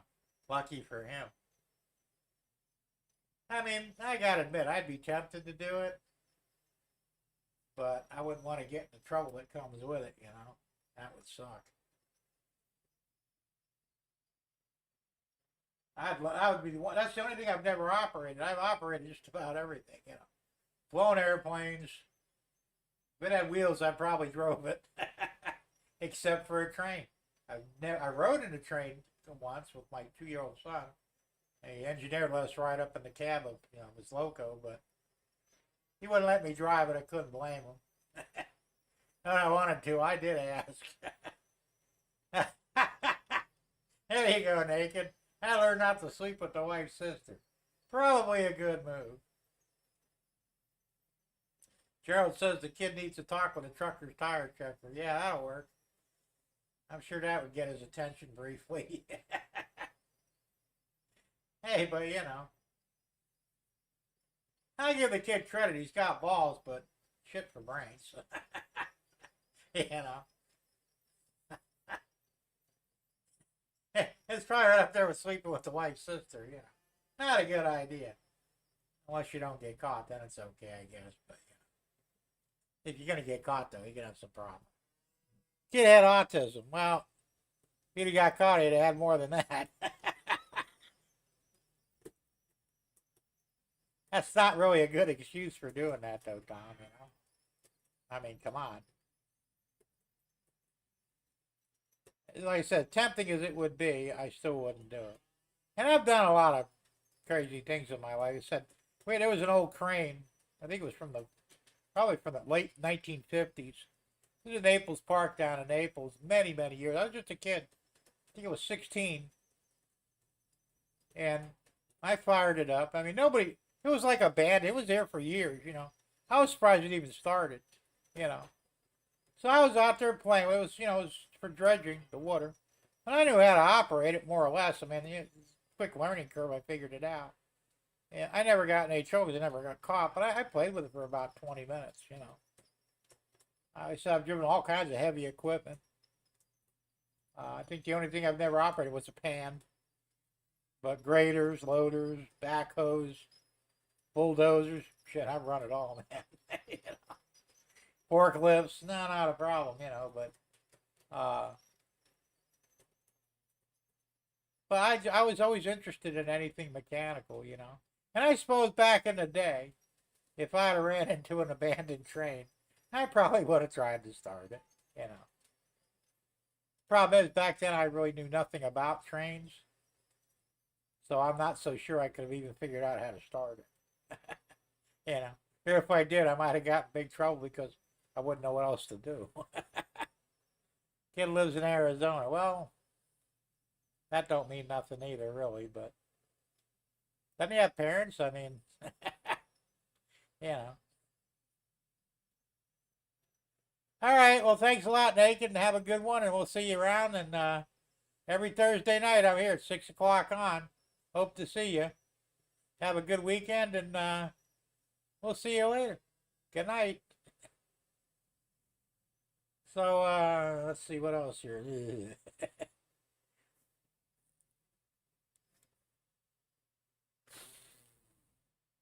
I could see the kid in jail. Yeah, probably. If they'll even do it, you know, it depends. But who knows?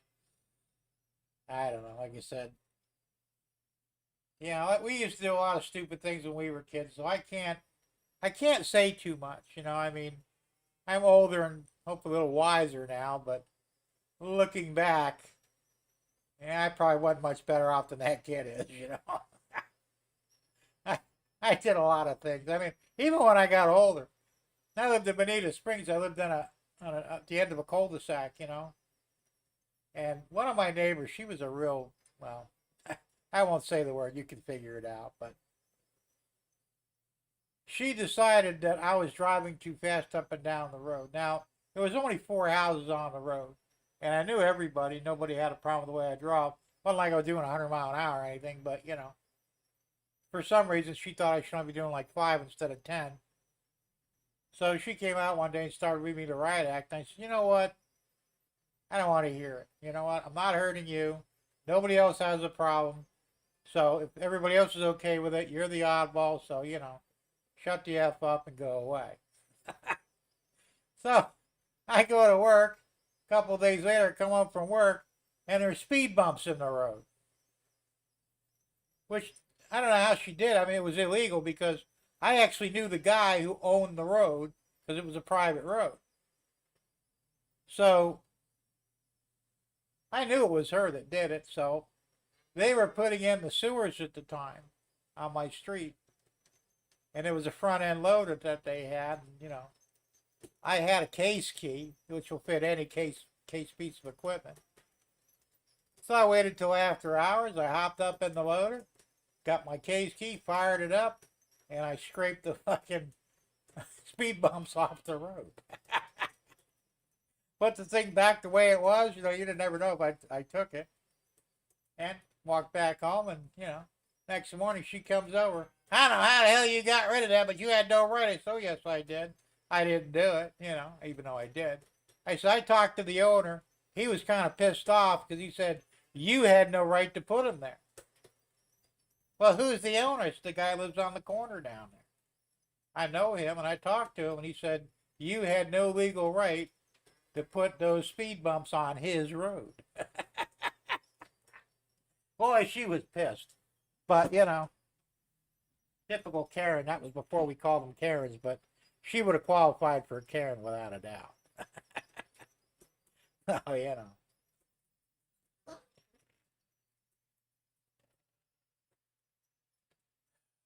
Oh, cool. Thank you, Thomas. I'll be looking for him. I mean, like I said, we all did stupid things. It's not that big of a deal. But, but we didn't, I don't think we were that bad, not considering what some of these kids today do. I mean, I didn't do anything destructive, per se, I like to screw with people. I did my share of pranks,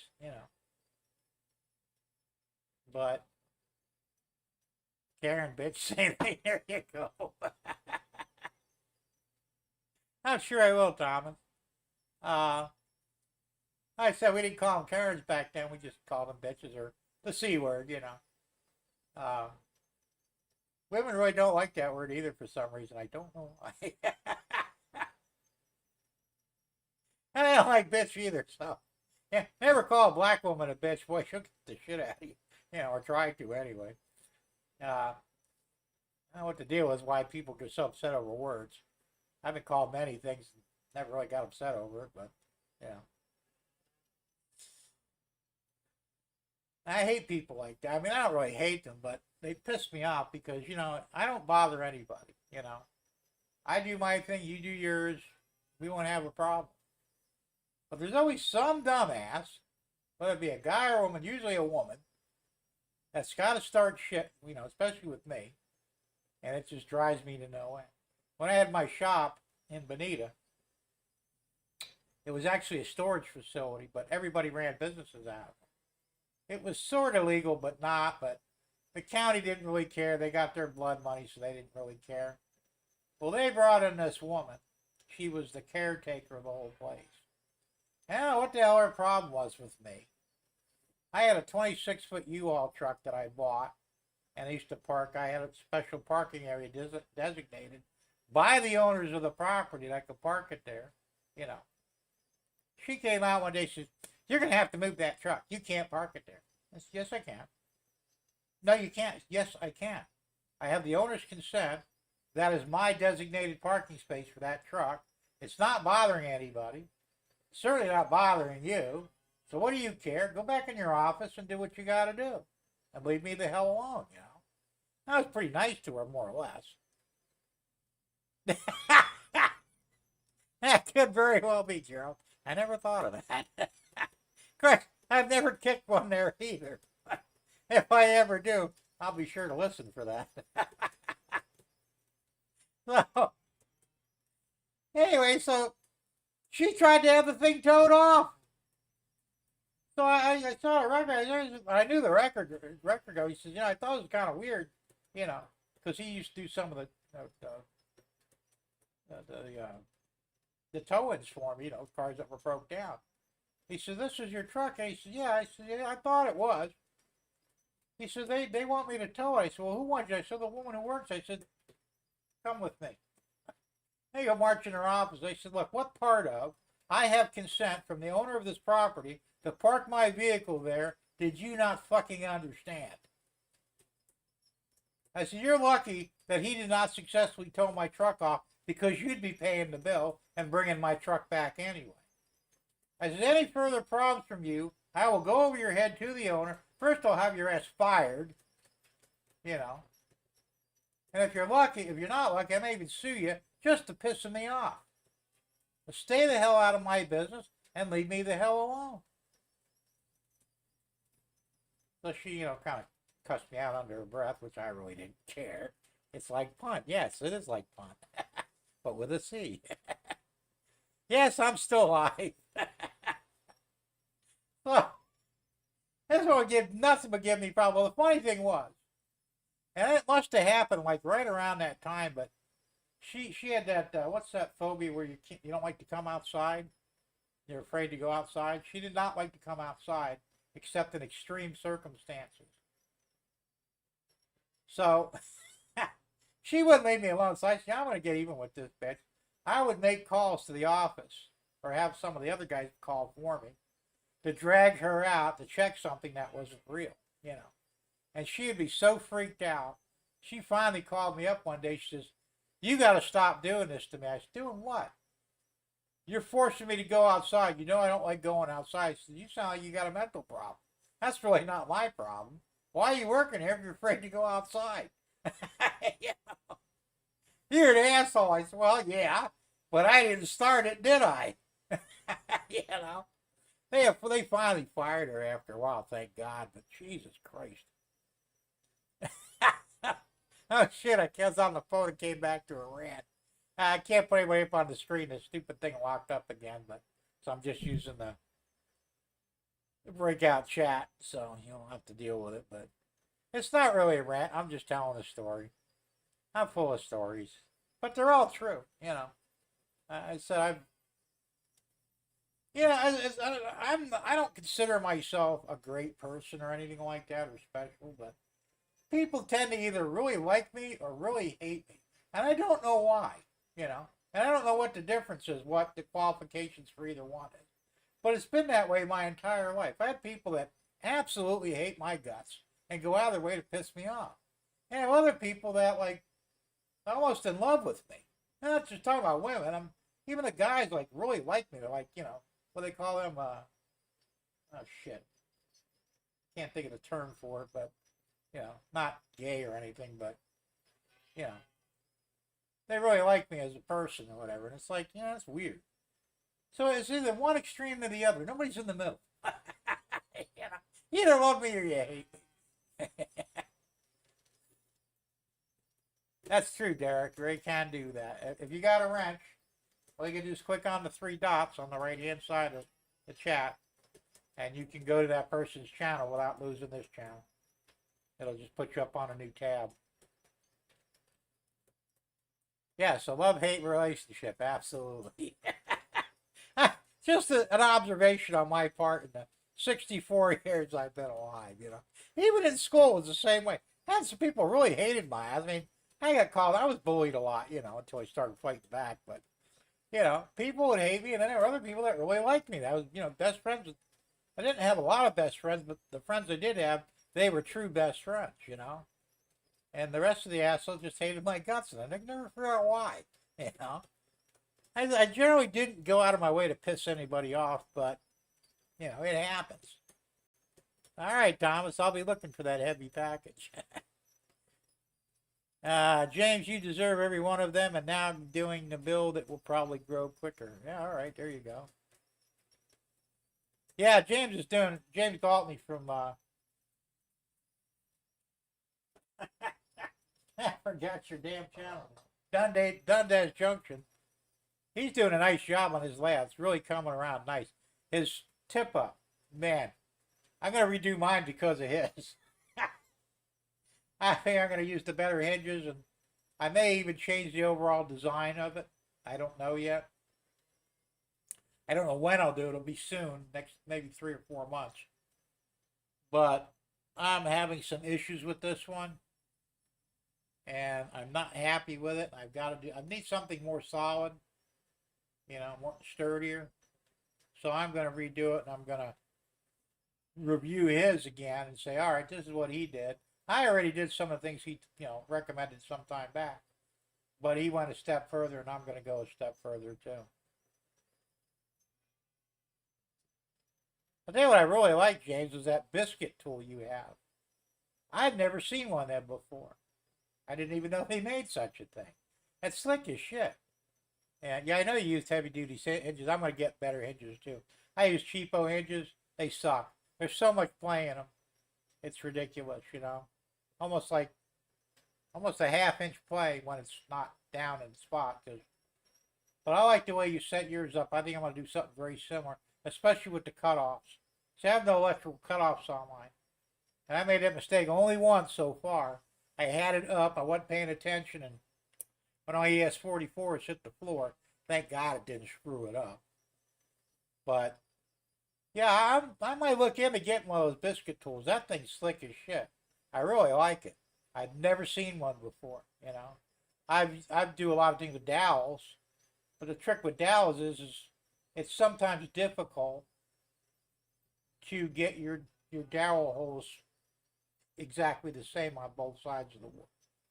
So the biscuit tool makes it like it's a piece of cake. Boom, boom, boom, So I may look into getting one of those before I decide to do this. And like I said, I think I'm going to redo everything on the tip gate and make it 100% solid. Now, you know what they are then. I didn't know that. I'd never seen one before until James showed his, and I think that's slicker than shit. Of course, I never did much carpentry. I mean, I've done light carpentry, but I never did cabinets or anything like that. So I know there's a lot of specialty tools for cabinet work. Probably the biscuit tool is one of them. And stuff like that, any kind of cabinet making or anything like that. But most of my carpentry was basically, door frames and finished carpentry and stuff like that. So I never really built fine furniture or cabinets. So I wasn't aware of those tools. They really are cool though. Yeah, I figured, James, you did because you seem too knowledgeable not to have been a cabinet maker. So I kind of put that together pretty quick. Yeah, I had a friend that was a cabinet maker, but I never took an interest in it. So, I could have at the time, but I just really didn't want to. Gerald says, Harbor Freight should have a cheap one. Mine was expensive. Yeah, I wouldn't want to buy a real expensive one because I wouldn't get enough use out of it. I'll check Harbor Freight or Northern Tools. One of them places should have it. Or maybe even on Amazon or something. I'll look around and see who's got one at a decent price. Oh, that was a hobby or electrical as a trade. Okay. See, electrical was more of I wasn't really a tradesman for electrical, but I know electric, and I've done a lot of electric over the years. I'm familiar with codes and all that other stuff, so that I understand. Like I said, carpentry was kind of. There was a time I used to tell my dad because he wanted me to help him do. My dad was a good carpenter. He didn't do fine work, but we built houses together and stuff, sort of.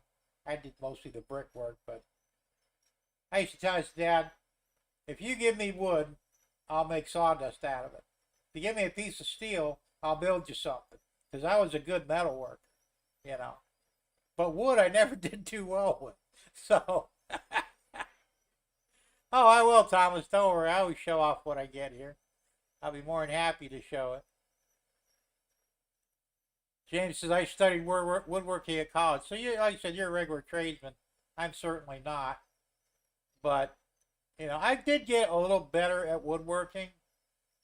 But still don't think I'm good enough to, like, build cabinets or anything like that. Mostly right now, I don't have the patience for it. You know. Back in the day, if I had the skill, I would have had the patience. I didn't have the skill for it. I worked with metal and steel, you know. Wood was kind of foreign to me. My dad was the woodworker. If you gave him steel, he'd just look at you like, now what? But if you gave him a piece of wood, he'd build you something, you know. I was the exact opposite. All right, James, we'll see you later, man. Have a good one, and thanks for hanging out with us, and have a good weekend. And, well, we'll see you later. And keep us up to date on your layout build. We want to see more. Really enjoyed that video you did. So, that's my story, and I'm sticking to it. As best I can, anyway, right?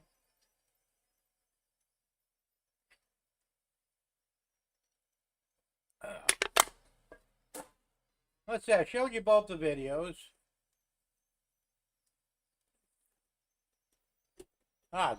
Gerald says, I don't build cabinets, but I have done a bunch of remodeling.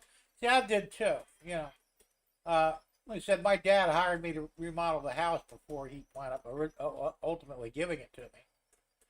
But I spent about 6 months renovating everything, and we literally redid the whole interior. You know, a lot of new walls, changed some walls around a little bit.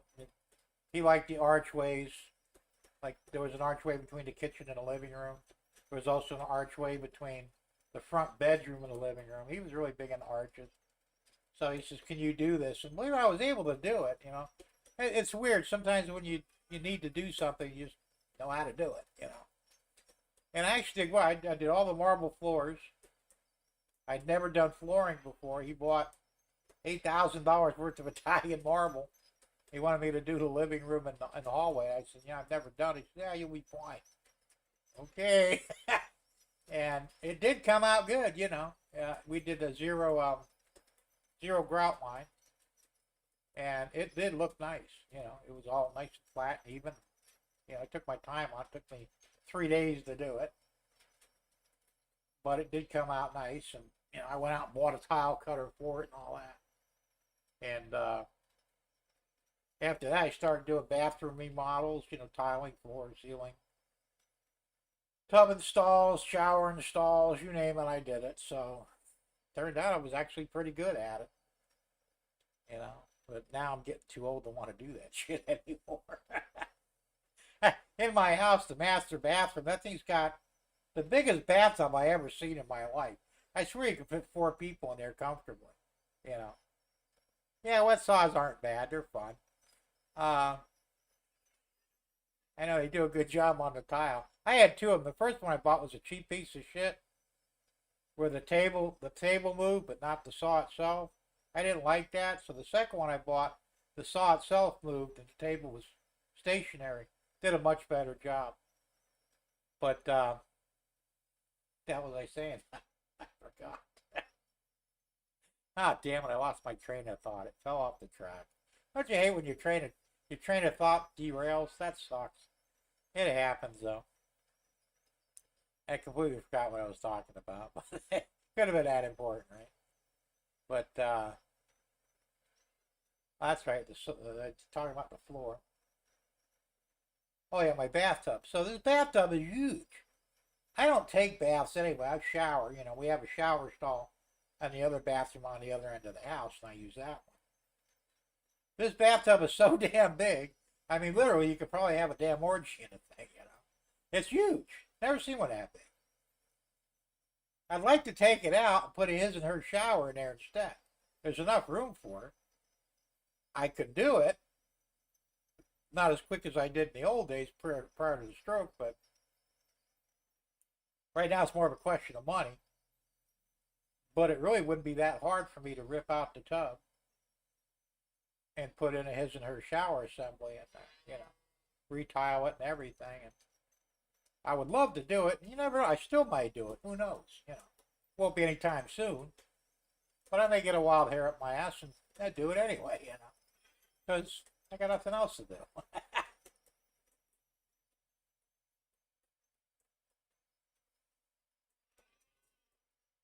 There's a lot of things I wish I still could do.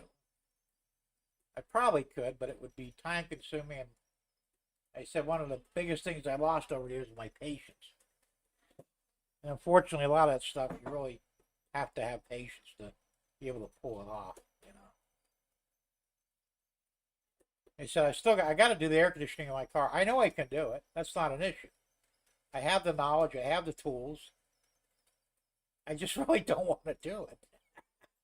I have to do it, though, because I can't afford to pay somebody. So I've been stalling and dicking around, but I think October is going to be the month. Probably right after I do whatever little traveling I got to do, I'm going to jump on it. It's probably going to be a lot easier than I'm envisioning anyway, you know. In my mind, it's like, oh, it's going to be a pain in the ass. It's going to be hard. I'm going to be throwing tools, you know, but I really won't. But I think ultimately, it probably won't take me more than a day to do the actual swap. 2 at the most, you know. It's just, I don't like laying on my back because it's so hard to get back up. So I got to get all the tools I think I need, get them down there before I get on the ground. But ultimately what happens is, damn it, I forgot that one tool, and I got to get up, go search for it, get back down here, climb back down again. Of course, getting down is easy. It's getting back up that's a pain in the ass. But ultimately, I have to do it because I'm so damn spoiled. I can't drive without air conditioning. Yeah. And it's a great car, but it's got to have working air. Ray says, Alexander, you don't have any contact info on your YouTube page. Go to mine, click on the About section, and send me an email. Okay.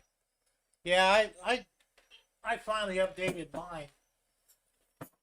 It's been some time now I did it, but people saying, well, how do I get a hold of you? You know, I don't know, use my email. Where's your email? Oh, isn't it on my page somewhere? I don't see it. I never put it in. It's there now, you know. And plus, like I said, usually I guess I could put that back up now if I wanted to. Oops. I had a scrolling thing here is usually for, you know, my intro, and I keep my email up there in case you need to email me for something. But today we're honoring Art, you know, after he passed. But normally welcome to my channel, and my email's on there, you know, all that horse shit. But which we'll go back to that soon after today. Oh yeah, for you guys who didn't see it before, there will be a celebration of life for Art, PDR, our engineer, on October 25th at the Cafe Marana in Altamont Springs, Florida, between 4 and 7 p.m. Drinks will be provided. Bring some stories about Art if you got it. So if you're in the area, be sure to go over there. I'm going to drive up there with my wife. Tom and his wife Debbie will be up there. And I don't know, maybe Curtis and his wife will be there as well. I'm not sure about that, but I suspect they will be. So, you know, I think it would be a nice gesture to pay our final respects to him and say goodbye and wish him a free trip to the big train yard in the sky.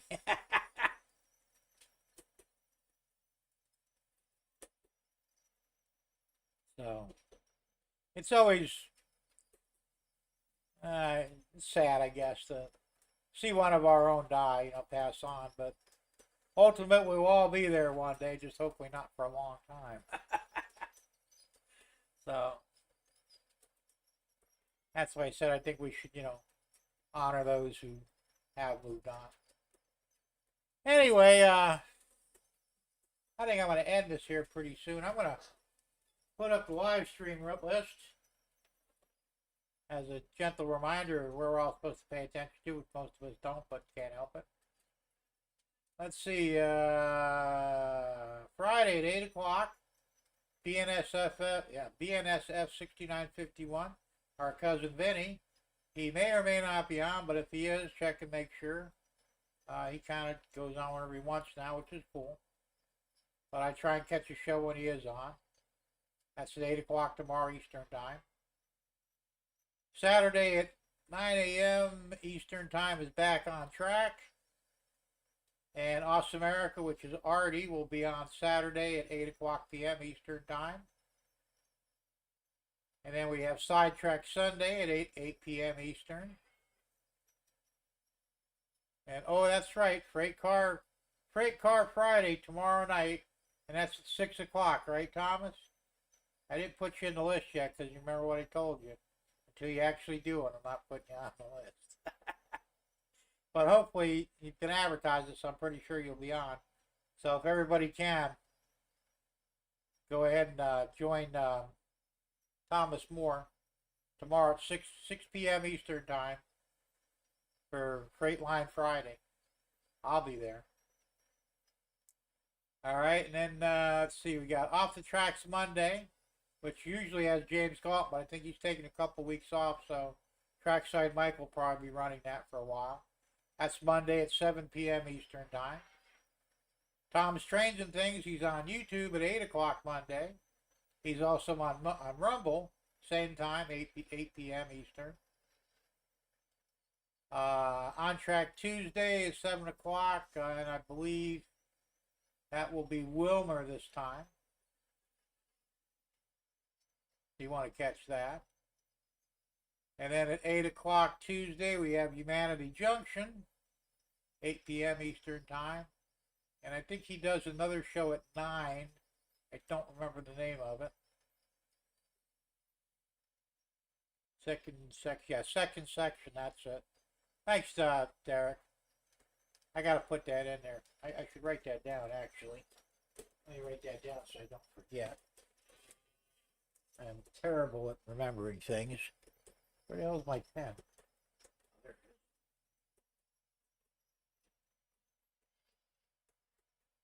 Second section, right? Second section. That's Tuesday. That would be 8 o'clock, right? 9 o'clock. 9 o'clock, okay. I'll get that in there. Thanks for that reminder, Derek. I appreciate that. We'll get that on the list for next time. And then we have Cab Crew Wednesday at 8 p.m. Eastern Time. There's different people run that. There's Tom Grassie's runs it once. Artie's on there. I think the plumber maybe Daryl. I don't know. I never keep track who's running it, but thanks, Ray. I know. I'm gonna put it down on there. So be sure and watch that if you can. Also on Wednesday is on both YouTube and Rumble is Tom's Train of Thought. He's on at 8 p.m. So you'll have to make a determination whether you want to watch him live or Cab Crew Wednesday and watch the replay of the other. Then we have Morning Brew at Thursday morning, 9 a.m. Eastern Time with Dave Thurber. And then me at 6. So now you got the schedule. And Tom Grassi said, just sent me a text photo of the top of the tank. Now let me see what it says. Turn this off here. And the text. Top of tank. There we go. Oh yeah, that's pretty cool. That's the turret, right? Okay, here's the. You guys want to see what it is? That's the turret of the Leopard tank that Tom Grassi just printed. Or who'd you print that for, Jason? That's pretty cool. It came out nice too.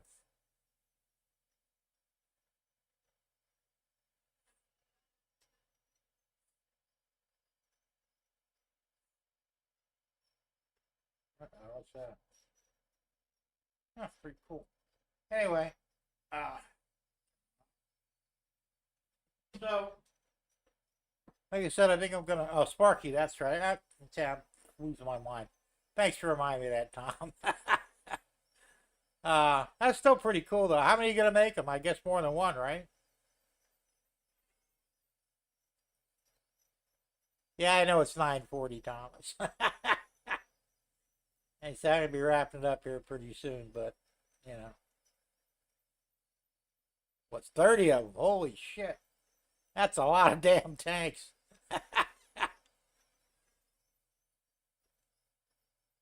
Thanks, Thomas. Appreciate that. Tom, that's a lot of tanks, man.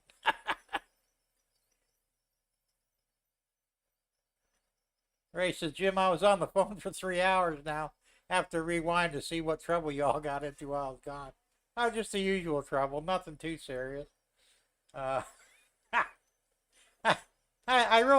shouldn't do such long shows, but we have so much fun that I kind of can't help myself. So, you know.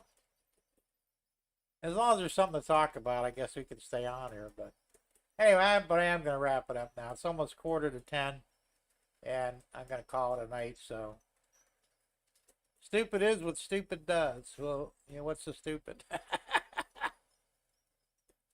That's true, it is, but I don't know who you're referring to or what you're referring to. What